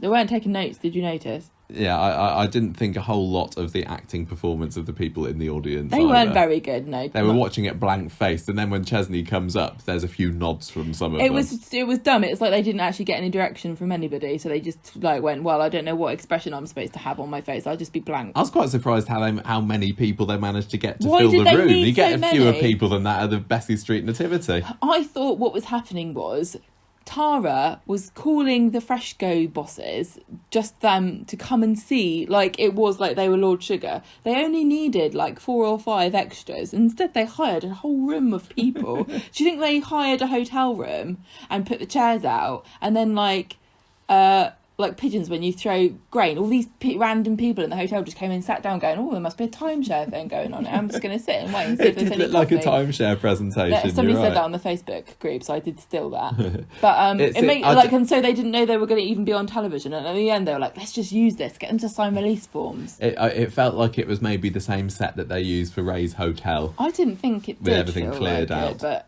but anyway, we haven't even got to the stupid bit.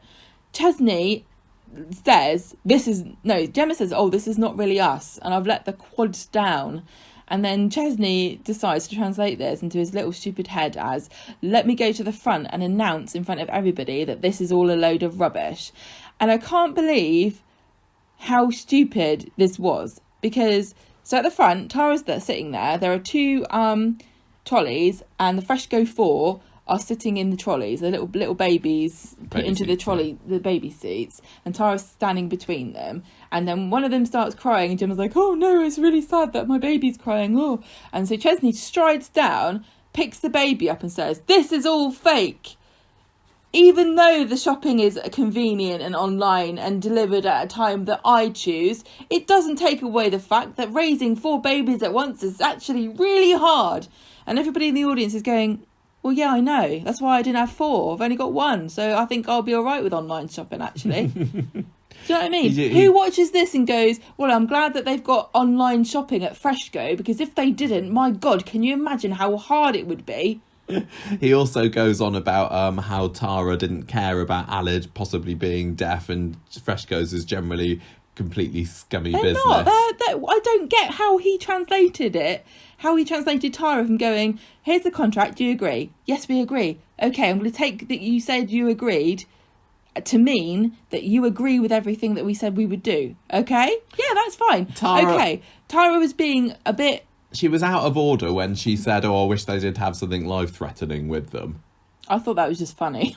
It was, but looking at it from Chesney and Gemma's point of view, that was bang out of order that she said that, and I'm not surprised that Chesney announced to everybody that that's what she said. But that's the only thing she did. I think she had the patience of a saint throughout the rest of this. Yeah, I agree. Because they basically spent the entire time going, oh, do we have to do all the work? I mean, I just have the money. And she's like, no, you did agree that you would be part of an And this advert marketing campaign is a good 2, 3, 4 months old at this point as well, isn't it? She's been putting a lot of work into this. Yes. And now Ches Miserables has come up to deliver his message of woe in front of the audience and completely, said it alight. But still, I don't understand. Also, I still don't understand how this invalidates anything in their campaign, because as far as I could tell, their campaign just seemed to be, people don't know that online shopping is a thing on Coronation Street. Let's let them know that you can do your shopping online at Fresco, because they keep going down to bloody Devs and getting it there from that cranky old lady.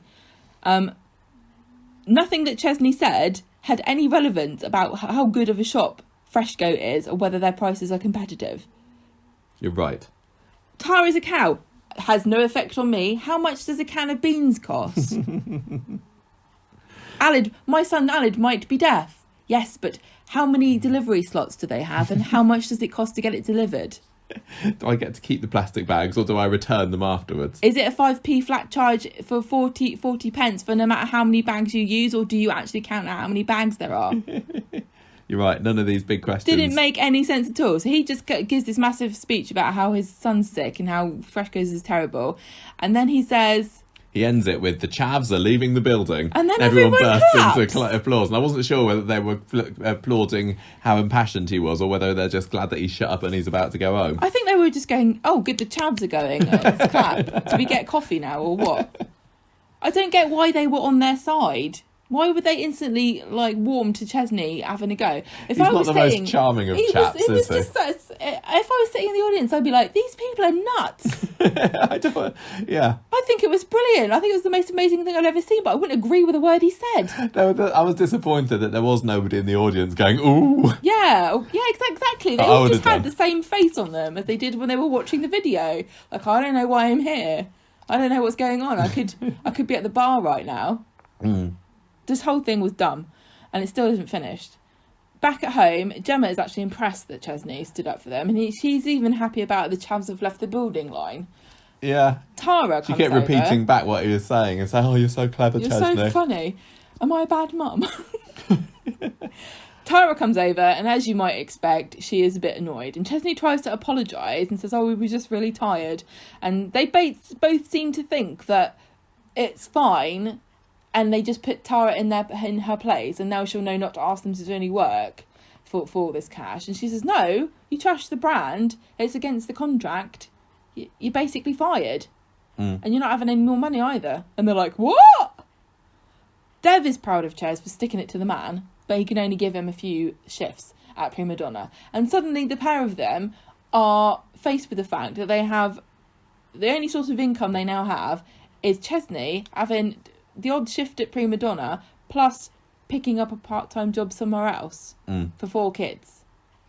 Oh dear, I think we've made a terrible mistake. Should have thought that one through a little bit, shouldn't you, Chaz? Again, making your own problems. Yeah. On Friday, there's the usual morning chaos and tearing test, blah, blah, blah. Chesney's distracted. He takes Joseph to the football club because it's half-term in the UK, so he's going off to football club to occupy his time. I feel sorry for kids having to do all this crap. When I was little, we just did what we wanted for a week. I don't remember being sent to clubs and... Well, that's because your mum was a teacher, and so she also had the week off, so she was able to look after you. Well, what do other people do then? Well, lots of clubs and stuff do go on. Well, that's what I mean, did you go to them? Well, no, because my mum was also working at school, we don't have we can't relate, can we? No. We're out of touch. Yeah, but I'm glad, because I wouldn't have had to have been sent along to a football club. I thought this was a modern thing. Maybe if I'd been sent along to a football club, it would have turned me into a real man. I don't think so. Like Jack Webster and Joseph Brown. So he's like, he doesn't bother to see him what do you think of the Quad's double-barreled surname, Gemma? Aled Winter Brown. Winter Brown. It doesn't go either way, does but it? Brown Winter sounds like, I'm dreaming of a brown winter. They are going to have a brown winter if these kids carry on crapping like they are. I feel like I am a very feminist person because I didn't take your name when we got married. I've always considered my name to be my own, and I could never imagine changing it. But if I was Chesney, I would be like, Winter's really cool. Can I be Chesney Winter, please? I know. No, Winter Brown. Oh, it's horrible. They said is that a shade of paint? I've painted the nursery Winter Brown. It's sort of a bluey, browny beige. Oh dear. Anyway, Chesney drops Joseph off. Doesn't bother seeing him go inside safe. He drives off because he needs to go to this test. Then back on the street, he finds out from Jack that the football club isn't on. And then he rushes back. This is just the same as that I didn't realise that my hearing test was booked at the same time as the promo launch. Like, how do you not know that your football club's not on? It's flipping... Well, this is bloody Joseph's fault anyway, isn't it? He should have said, no, it's not on. He's not old. He's not young enough to have not realised. Gemma said something about, I didn't...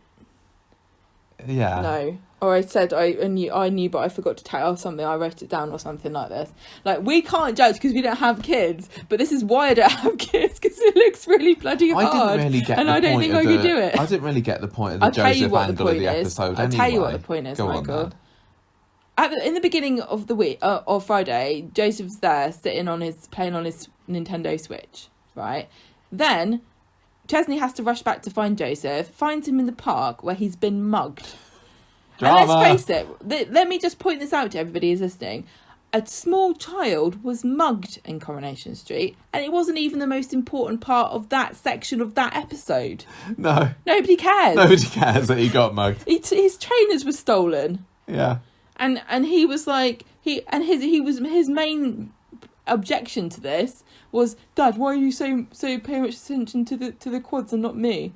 And he's like, come on, kid, what did you say? I can't. Shut up, let's go. We've got to go to the We've got hospital. to go to the hospital to see your little brother. And they were talking about how they're so poor and they don't have any money for trainers. I think you'd have to sell his Switch. I think it would be lovely if James Bailey could present him with a pair of signed trainers. Yeah? From the football club. I think they should just teach him not to get mugged. Yeah, if only he'd been sent up to self-defence classes and not football. I also have issue with him saying he was mugged. I don't think he was mugged. Who would steal a small child's used trainers? He said that there were some big boys that came and stole them. But I think it's more likely that they stole his shoes and threw them in the bin, or like chucked him over a wire. I don't think that anyone was like, yes, I needed these shoes. What are these? Boys size 5, yes. Oh dear. Anyway, he's been mugged for his size trainers 5. And nobody cares. I don't know what sizes are for kids. Are they different for small kids and human men? I don't know. Carry on. What are you telling me off for then? You don't know what you're talking about I either. tell you right. This entire storyline is two people that don't have a clue about anything, giving like opinions. Us. No, us. I'm talking about us. Oh.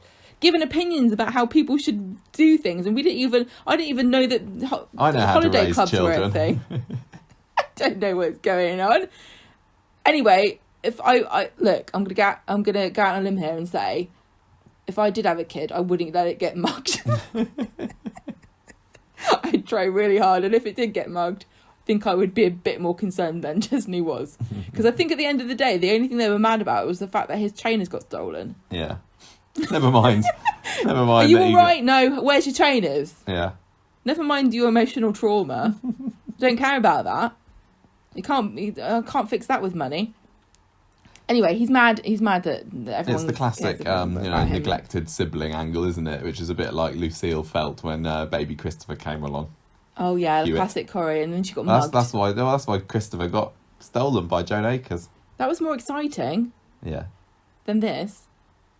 Continue. We didn't even get to see the mugging. That would have been fun. That would have been fun. Yeah, just shove him around a bit. Yeah, it was a bit tell don't show today, wasn't it? Pick him up and put him in the bin or something. Upside down. Why don't we have children again? I'd be like Tara. Like if I was a director on Coronation Street, I'd be like, can we do a funny bit where we put your child in the bin upside down? No, you can't. All right, that's just an idea. This would be funny, wouldn't it? Oh, He's not a baby, are you? You can do it, can't you? Upside down in the bin. Let's have a go. I don't think that. They've got his real life sister Hope in trapped in flaming buildings, so they need to up the stakes for. Well, yeah. If he wants to hold his head up high around the dinner table, he needs to do some stunts. Flanagan. So they go to the hospital. The tests have been done, and Gemma she's engaging in magical thinking here, because she keeps saying, he hasn't cried today. I think that's a really good sign. Therefore, he's not deaf. I think he knows. I think he can tell, and he's giving us a sign. Like the universe is giving us a sign that he is not deaf. Yeah, she's her mother's daughter. They're fine. They're going for the results, and I like this doctor. She just got straight to the point. She said, Alid has permanent, profound hearing loss in both ears. Yeah. There you go. I'm surprised that they didn't have Gemma go, you what? What did you say? He's Gemma, deaf, love. Gemma, it's Alid that's deaf, not you. And then the doctor goes, huh, okay. I could have been off sick today, but I chose to come in.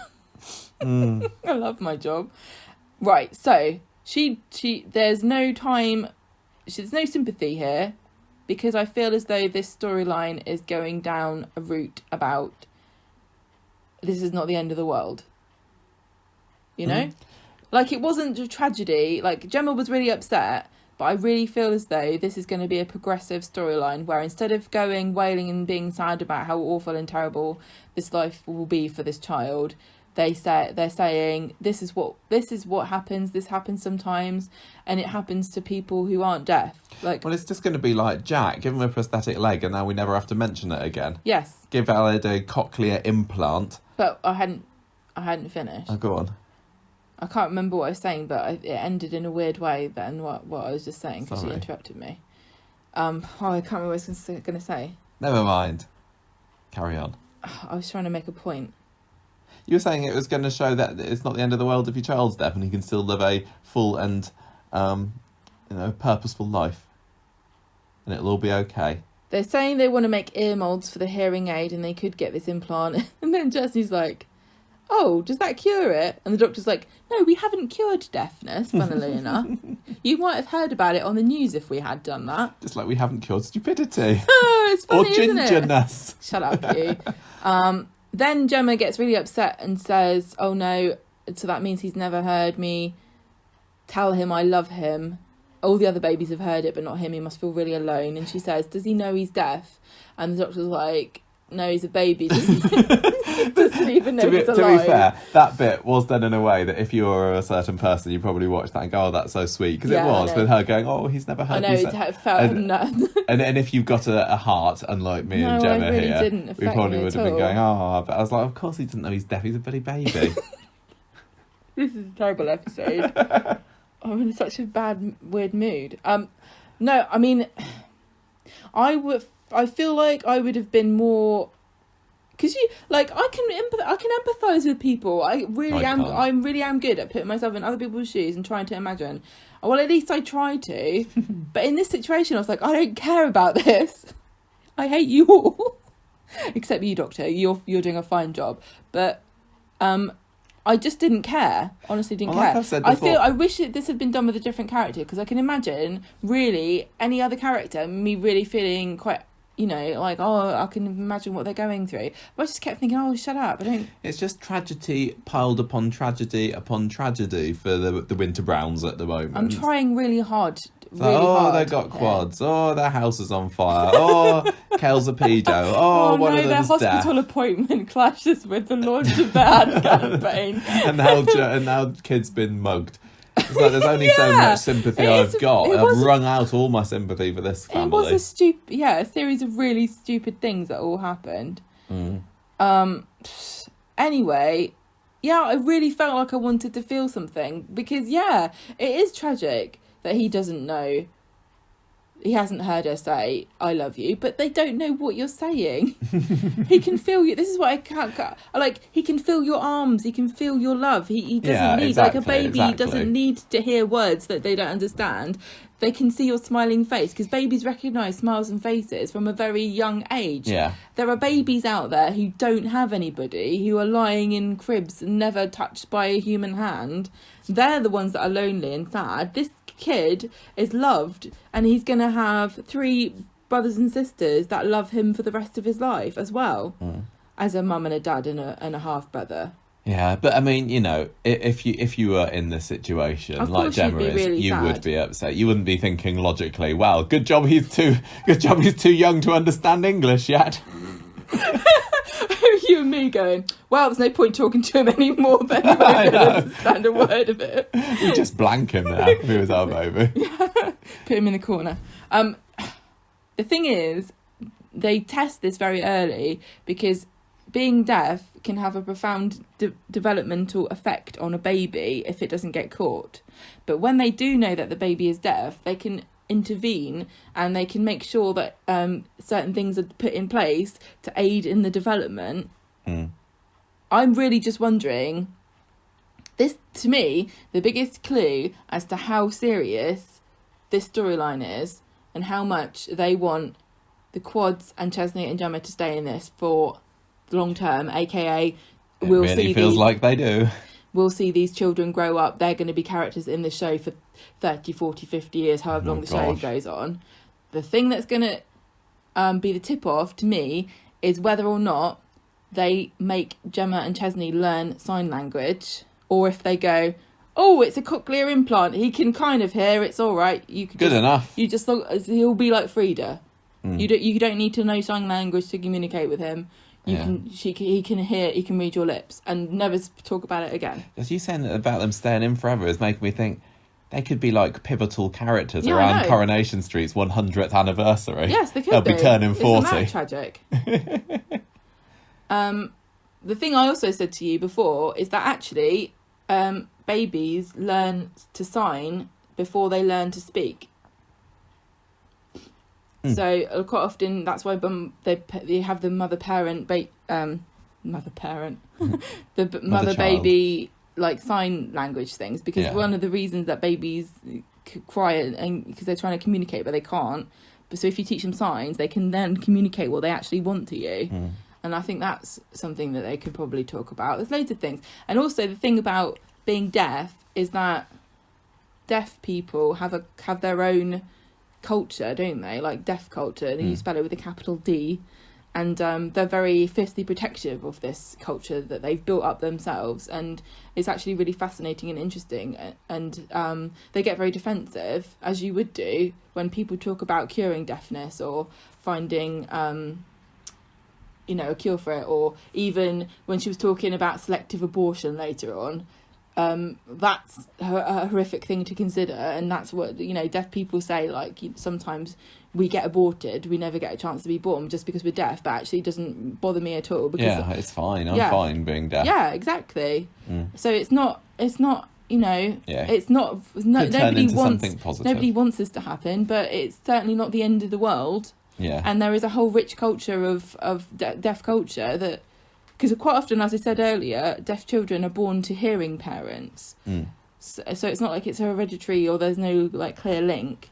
So people have to kind of like join this family of people who all have the same thing. It could be really interesting to see how it goes. And I don't want this to sound like I'm saying, please, more Gemma and Chesney Coronation Street. But you know what? I think by this point it seems that Corrie have really doubled down on this is our favourite family on the street and we're going to give them ample screen time. I'm kind of I was wondering earlier this week, do the quads and the fact that there are quads, is that going to play a part in the 60th anniversary somehow? And Corrie must have heard all the complaints that the Gemma and Chesney stuff. Burped. Abby, don't burp, that's disgusting.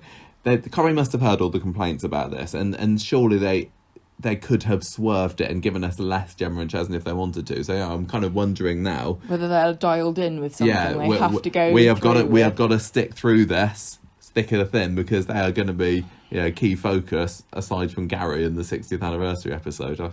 I wonder. I just think this is a really good opportunity to like put your money where your mouth is as far as inclusivity goes and talking about people with disabilities. And I'd love to see Gemma and Chesney learn all this stuff, and I want to learn it as well. I just don't want it to be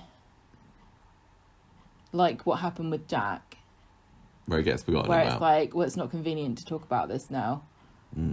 I suppose that it's easier to get away with saying it's a fake leg.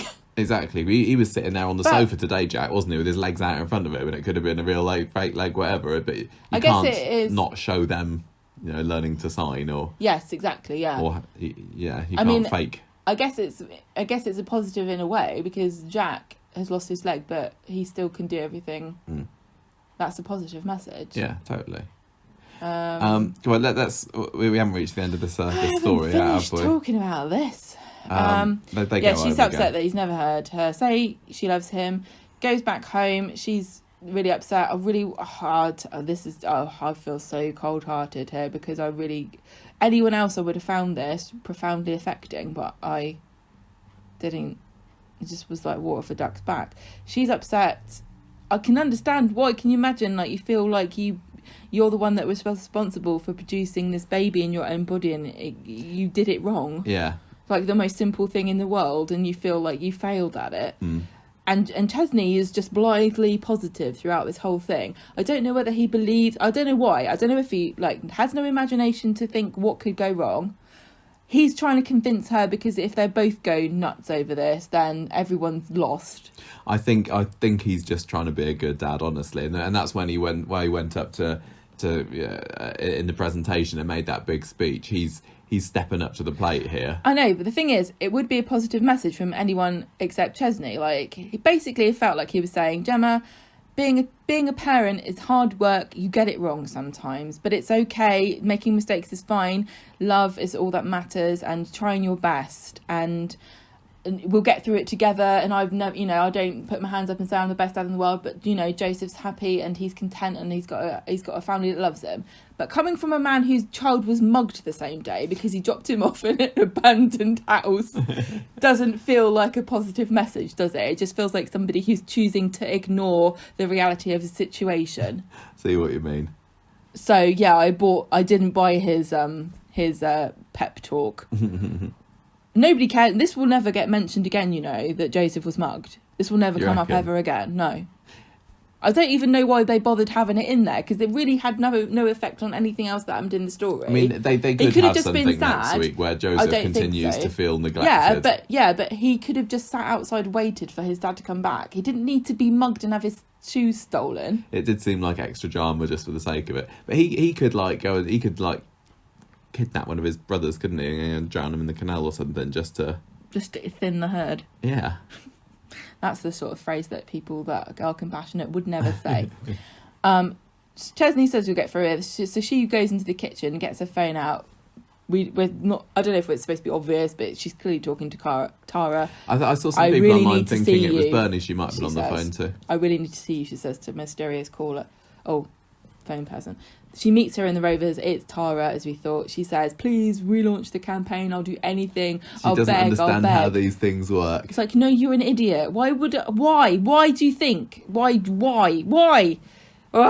Tara says, look, even if I wanted to, which I don't, I couldn't, because I'm in my boss's bad books. And I thought to myself, watching this, Fresco's is a very forgiving company. I quite like to work there. If you can mess up so badly that your promotional campaign turns into a viral marketing exercise bashing you, almost as though it was like engineered by your biggest rivals. The thing is, if it had been a good campaign with like really clever messages and taglines and an awesome advert and everything, and the clients whatever Chesney and Gemma are the ones that screwed it up, then I could understand them being forgiving. But the fact is that as viewers we can see that it was a mistake from the start. I don't think we're supposed to think that, though. I think that's just I know we're incompetence. Supposed yeah. I shake my head. Anyway, she's close to being fired, isn't she? She's like, I'm not even trusted for the coffee run, let alone relaunching the marketing campaigin. And then Gemma says, but Alad's deaf, and Tara says, well, I don't care, I'm going. Falls on deaf ears, as it were.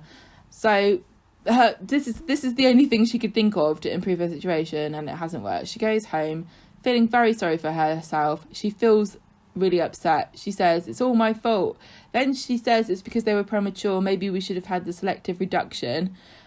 And oh man, I can see where they're going with this, but equally, like, you just wish one of your kids was aborted because it turned out to be deaf. And you couldn't choose. Can you abort the deaf one, please? They didn't know. This is the thing. Although, actually, no, I think they did. I think Aled was the runty one. Are we allowed to say that? No, you can't say that. I think that, and that's why he came out first. I think that Aled was the small baby, and that would have been the one. Oh no, that's horrible to think about. That would have been aborted. No, that's really a horrible thing to think about. Yeah. No. Anyway, I think she just I don't even know, because she says this and then Chesney just goes quiet and she's like, sorry Chesney, I'm sorry. I guess, I don't know, it's one of these things that you maybe would think. I don't know, is this just voicing something that people would actually say? It's the same as what Edison was saying this week. He said some awful things that he knows he shouldn't have said, but it's things that he thinks, and whether he thinks that it's right to say it or not, it's awful. It's what I'm feeling, I guess. I guess is what I've got to say. I don't know, it just felt really bad. Yeah. Anyway, then she starts saying, I'm sorry, and blah blah. Chesney says, don't worry, it's all going to be great. You don't think that this is you don't think this campaign is going to be relaunched again, do you? Oh God, I hope not. And if that's the case, where are they going to get their money from? I think somebody is due a Weatherfield windfall at the moment, Maybe a bit Bernie of money will dropping die. out the sky. Well, I wonder whether Scylla's going to die, because I don't really know much about her state of health at the moment. I don't know how long. I mean, osteoporosis. I mean, that's not a death sentence or anything, is it? But when Scylla left the street back 10 years ago, let's say, she'd come into a load of money after she worked at the nursing home, and this old guy that she'd sort of struck up a relationship with left her. I think he left her a piece of jewellery that she was able to sell for a load of money, and that's how she was able to afford to go off to South Africa. So it could still be that Scylla's got a bit of a nest egg that Gemma inherits. It does make you wonder, like, where are these people and why aren't they helping? Yeah, I don't know. Anyway, anything else to add about that story? I just assume that they're going to get some money from somewhere. Maybe they'll have a whip round in the Rovers. Well, I was thinking just myself, if I was them, I would start a charity, like a charity foundation for. Well, they did that with Hope, didn't they? With her cancer. Well, I mean, Made headscarves or something. There's a bloody reason why they do it. Mm. I was trying to look this up because I have health insurance, and one of the benefits that I have for it is that I get money if I have a baby, which is, still something to think about, because I don't know whether you have to give the money back if you give it up for adoption, because that might be a way of making some quick cash. That's all I'm saying. But yeah, and I get money for, like, every night I'm in hospital or whatever. But the interesting thing is that it goes up if it's multiple births, and I can't remember how much it is, but I think it's a few grand if you have twins or something. Oh, and quads must be worth loads. Why do you have medical insurance, by the way? I'll tell you exactly why I have medical insurance, because when I feel I should know this. When I was working from home at mum and dad's house, yeah, in the middle of the day, somebody phoned me up. I have to answer the phone because I'm at work, and it was somebody from HSA, and I literally just said yes to everything they said, and now I've got health insurance, and I've had it for about, how long is that? 15 years. Yeah. Has it come in useful? So I get 50 quid a year for dentist. Oh, nice. Still waiting for that baby. Gemma, is it my turn to do the next story, or did I do this one? Have we talked about everything? We've talked about everything there is. We've gone on about Chesney and Gemma and the quads now. I'm just going to say, like, people who keep talking about benefits and asking, especially people who aren't from the UK, like, surely you get benefits. I don't know how much you really do get. I don't think that you get that much extra for quads than you would. We looked it up back last year, but I don't remember now. You can get a sure start maternity grant, which it goes up to £1,000 if you have triplets. Fine. And I think that's and I think I don't know what kind of benefits you get. It's all kind. I don't. Where did she work? So she worked at Dev's. Yeah. So Dev so she would have maternity leave. Yeah. Which is you only get paid that for the full amount for a year, half a year. Yeah. And then it goes down to literally zero, but you just save your job for the year. Mm. But I don't know how much insurance. I don't think it's anything near what they would need. No, there's going to have to be a massive cash injection from somewhere. But what do normal people who aren't on the soap do? Normal people don't have quads. I suppose. No offence to any quad parents that are listening, but I feel that the chances are fairly low. I think we talked about it last year, didn't we? When the pregnancy came out, and something like 300 or odd quads are born a year, and I don't know if that's in the world. There's not that many in the UK per year. Yeah. Look, you look this up. I'm gonna talk about the Gary and Maria stuff. So on Monday, Gary's a bit miffed because Maria's needing extra time to think about this proposal. Last week's cliffhanger on Friday was Gary proposing to Maria and her going, and she doesn't really want to talk about it on Monday. So she's left him hanging over the weekend. If you do, when you do Google and it like autofill, yeah. If you put in how many quads BO, yeah, because I was going how many quads born in a year, yeah. The second fill out the thing it fills it out to is how many quads do you have? Interesting. Anyway, Maria on Monday is kind of umming and ahhing about whether she should accept this proposal, and five last year, 5 in 2017. Okay. Maria tells Gary Sorry. about what's happened, and she's avoiding Ali. And then Gary, this is dull. Gary gives Ryan a key to look after the shop because he's got to go on business somewhere. So Ali hints to Ryan, I'm going to take the opportunity to make a move on Maria. He's like creepy stalkerish Ali this week, isn't he? And I know he's saying, I just want to protect Maria. Coronation Street blokes are creepy and weird at the moment. So Ali puts on his best Alex Ferguson impression over the intercom to get himself an invite up to Maria's flat. And she says, oh, it's you. Go away. I said I don't want to speak to you. Oh, fine, come in. And then he's like saying, oh, go out with me. Don't marry Gary. And she's like, no, go away. I haven't got time for this. So he's trying to persuade her that Gary's not the right guy for her. And she's like, no, sorry. Can't be anything between us. The end. Wednesday. Carla reckons that somebody's peed on Ali's cornflakes because he's in a foul mood in the cafe and Maria being there doesn't help. Ironically, that would have been a more interesting storyline. That probably... Who peed on Ali's cornflakes? Oh, it's Aggie. She can't even make cornflakes. Oh, I've made you a special treat. Burnt the toast and peed on the cornflakes. Damn it! I always do that wrong. So Carla tries to find out from Ali what's going on between him and Maria, but he won't say anything because he's being a grump. And then he goes to talk to Maria next, and she soon twigs that they've been playing doctors and nurses, as it were. So Maria realises that she can't keep Gary dangling anymore, goes back home and says, yes, I will marry you, of course. Friday, Ali finds this out in the cafe, and he's obviously very annoyed to hear it, but he knows that the thing to do is to go and shake his hand and say the best man's won, kind of through gritted teeth. He doesn't want to lose face here. But he spends the rest of the episode trying to tear apart this engagement. Yeah. So he goes to the barber's and says, what the hell are you doing, Maria? Why aren't you going, look, I'm a rich doctor. He should have said that. He hasn't used that line yet. Reminded her what's the point of being a rich doctor if you can't? You got an ex-loan shark come antique dealer who's not versus up and coming doctor. It's like, have you seen Lovejoy? Have you seen ER? Yeah. Who do you want to date? Who do women generally? Or George Clooney? I'm George Clooney. And she says, no, I love Gary. No, I don't love you. I love Lovejoy.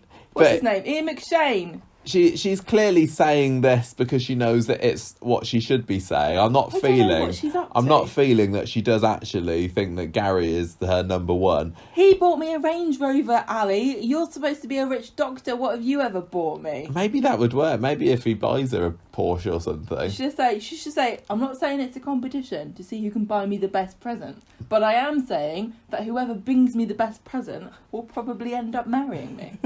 Because I'm trying to think of whether he has brought her any presents yet. I mean, he might have bought her a bunch of flowers or something. Rubbish. He thinks that a little bit of rumpy pumpy in the barber's is going to be all that she needs. I think he overestimates the importance of that compared to. Speaking of which, it's not really been long since she had that miscarriage, and the doctor told her, "Look, you need to be careful. You might still be bleeding for another couple of weeks." So she's not even given herself a chance to rest, and she's at it. They had the unpleasant euphemism of you may pass some material for the next few weeks. So Ali didn't care about that. I don't mind, I'm a doctor. Yeah, I've seen it all before. Did I tell you I'm a doctor? Anyway, doctor. He leaves after saying that he's never going to stop protecting her. She needs to get a restraining order against him, honestly. So Ali goes along to the shop in the Viaduct Street and says that, Ryan, I'm going to tell Gary all about sleeping with Maria, and then he's going to dump her so she will come back to me. This is his brilliant plan. And Ryan tries to stop him, but he strides in. I'm no doctor, but that sounds like a bad idea. Fortunately for everybody concerned here, Maria just happens to be there, just like everybody happens to be in the right place at the right time sometimes on this show. We take the mick out of Gary for his shop and how it could never make money, but he's got a very good position for a footfall. He has, yeah. People are always walking past the front of that shop. Yeah. Get your milk from Dev's, you pay from Rita's, or just pop in and see what there's anything good going in the furniture shop. So Maria comes up with a cock and bull story that Ali's trying to stop her going to back to work so soon. Maybe that's the phrase that he should have used when she was trying to seduce him last week, or the other way around. What, do you want to go back to work? Do you want to back to work already, Maria? How's it doing down there? So we've got scoring a goal with the wrong foot, Yeah. being gay, and going back to work early for having a shag. Yeah. So she's saying he thinks that I went back to work too early after a miscarriage, and he kind of glowers and agrees, yes, that's what I wanted to say. So he kind of chickens out of the big revelation here. Then he has a sneaky Ginnell meet up with Maria, and she basically tells him, "Bugger off, stop stalking me, you creepy weirdo, get out of my life." And it ends with the scene in the pub with Gary and Ryan, where what was it? Ryan says, I thought. No, Gary says to Ryan, "What did you mean when you said to Ali, you'll regret it? Because why would you say that? That doesn't make any sense." That was when Ryan was trying to tell Ali to don't tell reveal Ryan, don't tell Gary that you slept with his fiancée. Yes. Yeah, and Ryan says, "Oh well, I thought you'd kick off because he was just going to say that he still cares about Maria, and I thought that you'd be mad about that." No, he was saying I didn't want him to tell you that he was worried about Maria going back to work too early, because I thought you might think that means he cares about her too much, and you wouldn't like that. And Gary goes, "Aha, it's fine." I think Gary goes, "That sounds like a plausible response, but I didn't really understand this, because what did he learn that he didn't know already from this? Who? Because all he found out from Ryan there, surely, was that there's a possibility that Ali still cares about Maria. No, Michael, I think he just didn't believe him. Didn't believe who? Ryan. I think Gary smiled like, that's a good story. Oh, okay, yeah, that makes more sense. But I don't believe you. Maybe he was going to say something else. What do you mean? Yeah, maybe. Oh, right, yeah. Ryan, Ali and Maria, something's going on. Yeah. So, anyway. Interesting to see Ryan behind the bar. Yeah.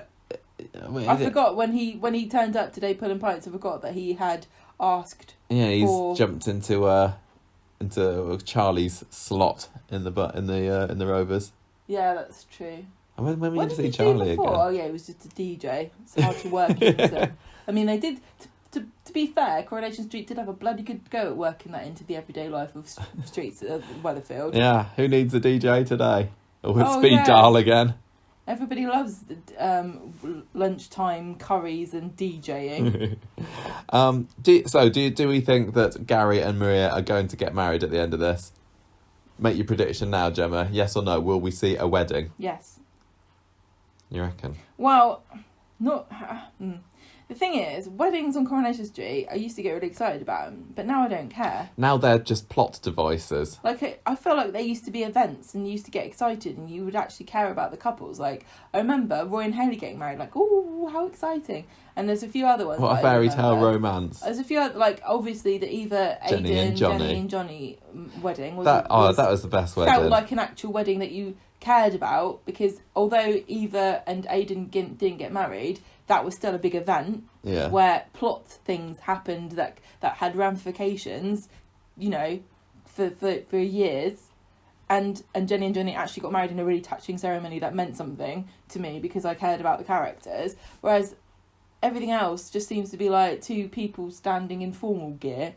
I don't even care anymore. So yeah, maybe they will, maybe they won't. And even if they do, they won't stay together. Because like Gary and Maria getting married, and you've got Adam and Sarah getting married. Also, yeah, don't care about that. And to me, you could swap the couples. And I mean, I wouldn't even be that bothered if Gary and Ali got married. It's like nothing interesting or likeable about these fake It's about it's not necessarily the characters. It's just it is really the interesting relationship. To me that Coronation Street has got so many gifted actors and such interesting characters, but still can't really make likeable, relatable, or believable romantic relationships. Gary and Maria have only been together 5 minutes, just like Sarah Lou and Adam have only been together maybe 10 minutes. But when they try, sometimes it just comes off as weird and unhinged, like Abby and Kevin. And I know I'm reading way much more into it than you're actually supposed to, but if you were friends with Abby, wouldn't you say, don't go out with Kevin, he's a bloody crazy man. He's a Neanderthal. He was horrible to you for 6 months, and now you think he's the best man in Weatherfield just because he isn't a serial rapist like Ray. Also, don't set your standards that low. Also, why do they have these couples that are rushing to get married for plot purposes, but then you got Fizz and Tyrone, who have literally been engaged for 5 years and actually Forgotten. So I know lots of people don't like them as a couple, but they're actually been a fairly stable, loving relationship for the past for 7-8 years. If they're not Fizz and getting married. Tyrone got married, I think people would care. I would. I think that would be something. I think that would be a people sweet would care wedding, about. as long as. Me too. Yeah. I care more about that than I would about Adam and Sarah, who've been together for 5 minutes. I feel like, when you marry somebody from a different country and you have to answer questions about them to prove that you really do love them, it's not a sham. I don't think most of the couples who get married on Coronation Street could pass that test. No, I know what you mean. I saw somebody on the internet suggesting that maybe Maria could be pregnant with Ali's baby at the moment, and that could be a twist. And Gary thinks that I don't think he's she could managed. get pregnant so soon after a miscarriage. Yeah, you might be right. I don't know how this works. Soap uteruses might be different. Being as I am a fake woman who's never had children. Well, it's just throwing it out there that could be a potential twist in the future. I've got nothing more to say about this. I don't feel like much has happened this week in this story. She's basically accepted his proposal, and Ali's got mad about it over the course of 3 episodes. Is that basically what happened? Yeah.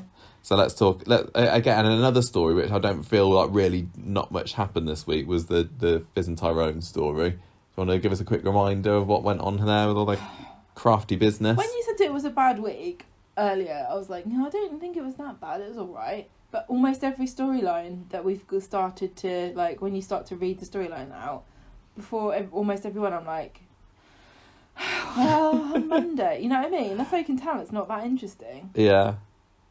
Yeah. The only time... Bring back Jeff and Yasmin. The thing that really engaged me was being enraged about how ridiculously Tara... I mean, out of everybody this week, Tara's my character of the week because she's been wronged. I don't... Tara... She was clearly... Tara's winds me up. Michael, she was clearly promoted above her level of expertise here. Why was she hired to be the marketing manager of Fresco's when she clearly has never seen an advert in her life? Right, anyway. Wicked Stepsister. They've decided that Jade wants to take... Hope to the kids' craft event at the community centre, and so the whole family has gone along, including Fizz. Yeah, Tyrone's not very keen about this. She wants it to be a nice whole family event, though. I think she secretly just wants to keep her eye on Jade as well. This really is playing out in a very odd way to me because it feels almost... I get the vibe from this, and I don't know whether it's the way the script is or the way Alan Holser is playing Tyrone, but it feels like Jade is actually Hope's mum and Tyrone's ex-girlfriend, and Fizz is the new stepmother who's trying to win her over, and Tyrone's trying to maintain this delicate balance between the two important women in his life. The amount of concern that Tyrone is showing to Jade and making sure that Jade's happy and okay over Fizz's comfort... Yeah, I know, it's rubbish. Do you see what I mean? It's come out of nowhere for this. Yeah. Because let's face it, there were times at which Tyrone and Fizz were both very iffy about each other's children. Yeah. There was a definite divide in the state. Yeah, she's my daughter and she's your daughter. Yeah, but now Tyrone really feels like Hope's dad and Fizz is just the stepmom. And that's not at all the situation. No. So Tyrone's like, I don't know if you should come. But she does anyway. So Hope, then they split up the groups to have a family crest drawing competition, and they're going, Hope, who do you want to be on your team? She's like, Jade. And then the lady who's running it going, oh no, we've got an odd number, what should we do with Mummy? And Hope's like, I don't want her on my team. And so she has to be the judge. So now she's feeling left out. And then Hope doesn't understand what the difference between a family crest and a family portrait, which I feel was incumbent upon Jade to explain. So she did a poor job. She draws a family picture and she doesn't even put Fizz on there. Says, Mummy's taking the picture. Nice get out, kid. She's good at lies. She's good at soap lying and making up things. True. For getting caught on the spot. Fizz just has to grin and bear it, and she gives a 10 out of 10. And I wouldn't have given it 10 out of 10. No, yet again, that drawing did not look like it was drawn by a 9-year-old. Oh, I was just more thinking of being a selfish cow and going, I am, but it's not me. I'm not in it, so it gets 8. So Jade then shows Fizz the picture later and says, look, I got her to draw you in it too. Look, now everybody's in the picture. And Fizz goes, thanks, but it doesn't change a single thing about anything you've done. See you later, bitch. And Jade's like, I'm trying. I'm really, really trying here. On Wednesday, Tyrone wants Fizz to be more lenient with Jade. See what I mean about this weird relationship? This is not the sort of thing I would say to my fiance about the woman who tried to kidnap our child. This is another case of characters have brought this all on themselves. Yeah, they should have just said, no, Jade, we're not interested. Leave us alone. We've taken out a restraining order on you. You can't come anywhere near us. Not, let's ask the social worker to tell her to go away. Oh, no, it didn't work. We've got to go to a community drawing event. How did this happen? Now we got to book a holiday just to try and get away from her. What are they doing? Fizz is getting mopey because Hope still hates her and loves Jade. Then the social worker, Christine, makes things worse by saying, I would like to come over and talk to you. She says, Jade wants more of a relationship with her sister, and she wants to go to a collectible toy fair this weekend with her. And I just want to point out here that collectible toys are not for children. No. This would be the most boring thing in the world for Jade, for Hope. So Fizz goes, we're not free. And it's not just because collectible toy fairs are boring. It's because she's worried about spending too much time with this kidnapper. And Tyrone's a bit thick as two short blanks here, isn't he? Like, we're not doing anything. We're not doing anything this weekend, are we? Shut up, Tyrone. We're going on holiday, remember? On holiday. So they found somewhere to go, and she just wants to win Hope's heart back. And so they go off on holiday, and as they head off, Jade watches them around the corner looking sad. Yes. Well, I think we're definitely supposed to think that Jade is reforming here, but... No, I think she's going to go... What? Is she sad that her plan isn't working, or is she sad that she's not being able to bond with Hope? Yeah, I think that both those things. I think that she really does want to turn a corner, and she wants to let bygones be bygones, but agree. Fizz is going to push her over the edge. No, and I think Fizz she has now. Yeah, Fizz is going to make her snap. I think Jade's going to go, I tried to do things the proper way. I tried to go through the legal channels. I tried to play your game and you wouldn't play it back. So I'm now resorting to kidnapping her again. Yeah, if Jade kind of whimpers out of this and just like goes away and is sad, then it's going to be... Yeah, I need her to have one final crazy kidnapping. Yeah. Yeah. Because that's what this story has been about, isn't it? Yeah. Her being an evil... Yeah. And I also want to point out too, I keep saying never had kids, but I have been a kid. And I find it's very weird to me how they did mention it slightly, but I think this would be causing way more friction between Hope and Ruby than they're showing. Ruby would be furious about this. All this attention's going on Hope, and she's just being naughty all the time. And Jade doesn't care at all about Ruby, does she? No, she doesn't care. Ruby would start to feel really neglected and left out all the time, and see Hope there setting fires on trampolines and being disobedient and running away from home. And all she's getting is invited to toy fairs and going on holiday and trying to be won over by Mummy. She wouldn't stand for this. You know what Ruby's like. She's a firecracker. She'd be right in there going, I want attention, look at me, please. This is another reason why it's feeling a bit weird that Tyrone's maybe... It could be construed as that he's starting to develop some feelings for Jade, but he really shouldn't be if she doesn't care about his actual daughter, Ruby. Yeah, and why is he okay with all this time and attention going on? Because, remember before, when Fizz went away with Hope, he was basically making a fair point, like, this kid is crazy and she's putting my kid in danger. Now he's like, Hope is the golden child. Ruby what? Ruby who? I don't remember. Who's that? You know what I mean? Yeah. Anyway, that doesn't really matter. This whole thing is stupid. I'm just hoping it's a little detour for the story and it's going to get back on track. I do think that Fizz may well deserve what's coming to her now. They all do. This is utterly ridiculous. And I also can't believe the social work. Was there not... Am I crazy? But was there not evidence that Jade was going to take Hope out of the country without her parents' permission? Yes, there was. They investigated this for 2 weeks before they made their decision. They had a really long think about it, Gemma. What do you mean? when Fizz and Tyrone said, we want to have a relationship with Jade, and Chrissy's like, okay, we'll have a think about it for 2 weeks, and then we'll come back and say, yeah, it's fine. But what's the authority's actual like view on what actually happened here? I don't know. Did anybody write a report about any of this stuff? I mean, why didn't Fizz and Tyrone make an official complaint and go, can you please investigate this? Is it okay to book a ticket for a child that you don't actually have responsibility for, or legal guardianship over? Yeah, just book a ticket for that. Like, is that legal? Because if it is legal, should we not look into addressing this somehow? Because it really seems like a massive loophole. Like, as long as you don't actually go through with kidnapping them, you can arrange as long as the parents are okay with it. Yeah, it doesn't seem right.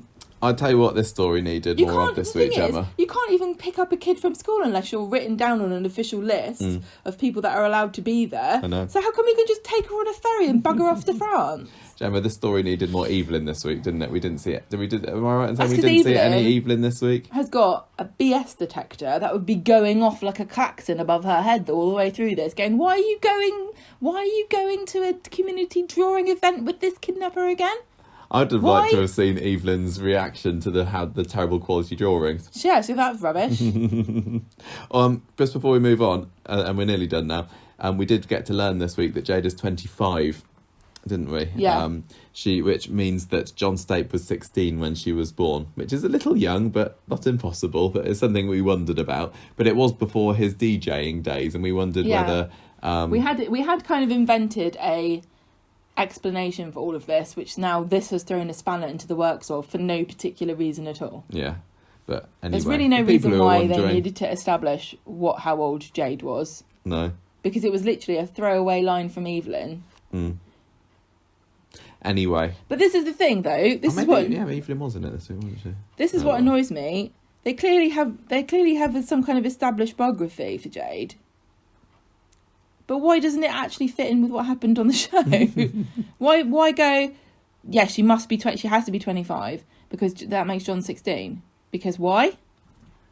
What about John's personality and character makes him look like the sort of person who would have got a girl pregnant when he was 16 years old and then never mentioned it? We can all make mistakes. We can all make mistakes. John Stape. Yes, we can all make mistakes, but I really just got the impression that John was a bit of a square for most of his life. Yeah, so that's what I thought as well. But even the DJing bit, I'm like, I don't believe that actually happened, but okay. Let's just finish this bit off with the Adam and Sarah stuff, which wasn't much really. It was all just getting wedding prep. Sean and Beth getting annoyed when Sarah invites Sally and Izzy to the wedding because they helped her with the dress, and then by the end of the episodes, Sarah's invited everybody to the wedding, even though it was originally just going to be a small, intimate Barlow Platt do. And it means that Beth and Bethany and Daniel are going to need to be in the same room together. Oh, no. That was basically, I don't really care. And there was also the odd scene with Ollie's third birthday party, wasn't there? I missed this. So it was Ollie's birthday at the Platt house for some reason. Yeah, why is it at the Platt house? Leanne does seem to have spent more time in the Platt house than her own flat in the past 6 months. But why? She was friends with Shona or something, wasn't she? She was Leanne? Ollie and... Yeah, Leanne's had quite a few scenes there in the last 6 months. I just go, is somebody there Ollie's... It's Ollie and Harry are friends or something, maybe. But Harry didn't even go.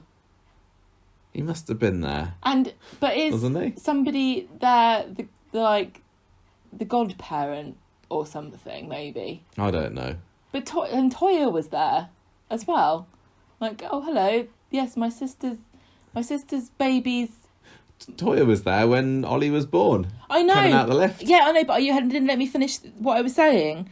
Toya's gone to her sister's son's with Steve McDonald's birthday party at the Platt's house. Yeah. Where did the Platts come in? I don't know. Was this the only set there was free or something? Yeah. Let's just say Why is Gail going, yeah, I'll host Ollie's birthday party. Do you want me to bake a cake? Oh, Steve's doing it. Oh, then even better. Let's invite Bethany and Daniel. I mean, there's the link with Leanne to Nick. Oh, yeah. Isn't there? What, so my son's ex-wife had a baby with someone else. Let's throw a party. I suppose Nick is bringing up Ollie at the moment, isn't he? As his son. Kind of.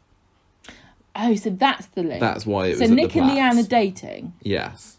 That makes sense now. Yeah, We had to work it out. So They haven't Ollie... shown enough of them recently. You forget these Well, things. no, you don't really bother with having relationships with... But still don't really know what was wrong with going to their flat in Victoria Court and doing it So there. they all went there, and then they invited Daniel and Bethany. Yes. Why? I don't know. No, well, because Bethany lives there. just lives there. So she like, hello, it's a party. Okay. Yeah. That's Right, now we've established this, because it was really bothering me. I couldn't work it out. no, But that yeah, that makes is sense. kind of obvious now. I didn't think the thing with the cake was particularly funny. It was fine. Steve saying, whoops, I sent the wrong photo to the cake people. Is that really a mistake that anybody would make? Or was it just there for the laughs? Because it didn't get many from me. And I've said all I'm going to say about this week's Coronation Street. Hang on, if we haven't explained what weird thing happened at Ollie's party, because you were saying something weird happened at Ollie's party. What was it? Nothing. Yeah. You were telling me somebody was filming somebody, and I don't understand what you mean. Somebody, and I can't remember who it was filming him getting his birthday cake on their mobile phone camera. Oh. And it might have been Nick or someone like this. And I Ollie didn't- coughed all over yeah, his birthday cake, so I wouldn't be having any of that. Yeah. It looked to me like the kid was actually sick. But I don't know whether it was supposed to look like Was that he or not. acting sick? Because he's a bloody great actor. But he was coughing all over the cake. Yeah. And I was thinking, I looked on Twitter and everyone said the same joke that I did, which is, oh no, coronavirus cake. So I'm not going to bother saying that joke. I feel that this story has got more to come next week. So we can What would you do if you were at a party and some little kid was coughing all over the cake? I'd go, Would you I'll eat have it? some of this later. Would you? Or you could eat the inside of the cake, couldn't you? Just not the icing. It's like when you have a steak, you can make a hamburger and serve it pink in the middle, as long as you mince it and eat it straight away, because the bacteria is exposed. Yeah. Yeah. Right, Gemma. I would not eat cake because I think my days of eating cake are over now. What? I really don't like cake. You weirdo. I know, I am weird and I don't understand it. But honestly, if I said lived... you've gone off chocolate as well if recently. Chocolate's all right. But if somebody Cake's said lovely. to me, for I am cursing you on the rest of your life, you may never eat cake again, I'd go, right, that's okay. Gemma, I'm going to give this week's Coronation Street 2 corrupted sons out of 5. Same score as last week. 2 out of 5. Yeah, the Bailey story, which was not brilliant, it was okay, kind of kept it afloat for me, but I can't say that I was particularly enthralled with a lot of the rest of it, and there wasn't even any cars getting blown up this week. And my character of the week is Aggie, because I really enjoyed that scene in the She was kitchen good, yeah, on the actually. end of Wednesday's episode. Yeah, she was a very important part of that And I feel like story. I've moaned enough about this week's Coronation Street, and I'm ready. Every week, I say, I'm going to give it. I'm not holding any grudges about last week. If this week's a good one, I'm gonna accept it. So, drawing a blank slate again, drawing a line under this week. Next week, I have every faith can be good. So I have nothing more to say. What about you? Last week I gave it 2.5, didn't I? You gave did. it 2.5 and you gave it 2. And I'm just looking at, like, even in a bad week, there'll be like an episode that I like or something, or a day where I go, that was alright actually, that wasn't too bad. But this week I'm looking at it and going, no, every episode was bad. And it wasn't necessarily bad, it was just like, meh. Well, okay, I'll rephrase it then. The Bailey storyline I enjoyed and I found that really interesting. I really like where it went. I like the way it didn't go an obvious route. I like the way it wasn't a comfortable viewing. It wasn't a pat and easy little feel good. Let's trot out a gay. Everybody will always accept you. Let's trot out a gay coming out storyline for fuzzy feelings and everyone happy clappy. And don't forget those awards. Patting ourselves on the back here. Let's talk about what it's really like for some people to come out to their family and how difficult it still is, even in the year 2020. Good. Loved it. Thought it was really interesting and everyone did a really good job. I know some people have criticised some of the actors in this. I thought they were all doing a really good job, especially the scene with Ed and Aggie and on Wednesdays, at the end of Wednesdays, where they were having that tough conversation in the kitchen. But that was such a small part. That was such a short scene, in the whole week. And it's not really even that the storylines are boring, but more that they are just so illogical, and people are doing things that make no sense. And even when people are having heartfelt human reactions to things that would genuinely touch and move me in a normal, at any normal time, like I can, watch these stupid little viral videos of a sad puppy and like wipe a tear from my eye. But watching Gemma crying about having a giving birth to a child who turned out to be deaf and being upset and feeling like it's her fault, I really didn't care. And I've never felt so heartless before. I know I am in general a cold person. You're stone cold, but bitch, I really am disappointed in myself this week for how much I just didn't give a crap. So what score are you going to give it? 2 what? Remote controlled Astras. Which is what Cameron was trying to.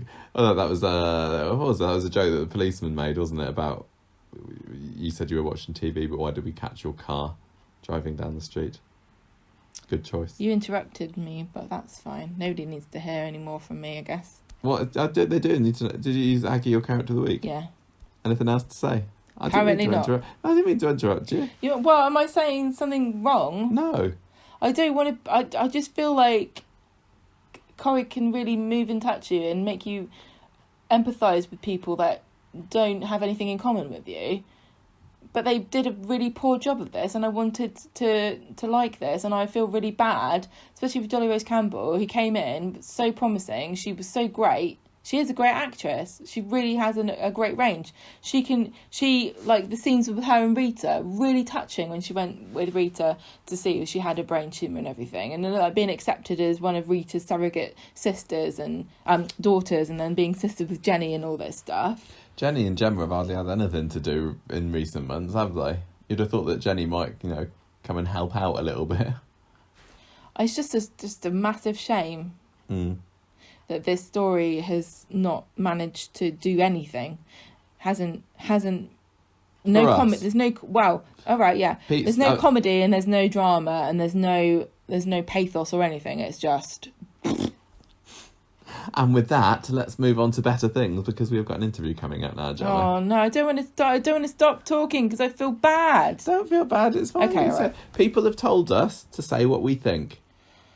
And don't make out that we like things and we don't like them. We still like Coronation Street in general. I'm not going to stop watching it. I know, but I'm disappointed, and I feel like I feel bad for people that work really hard on it.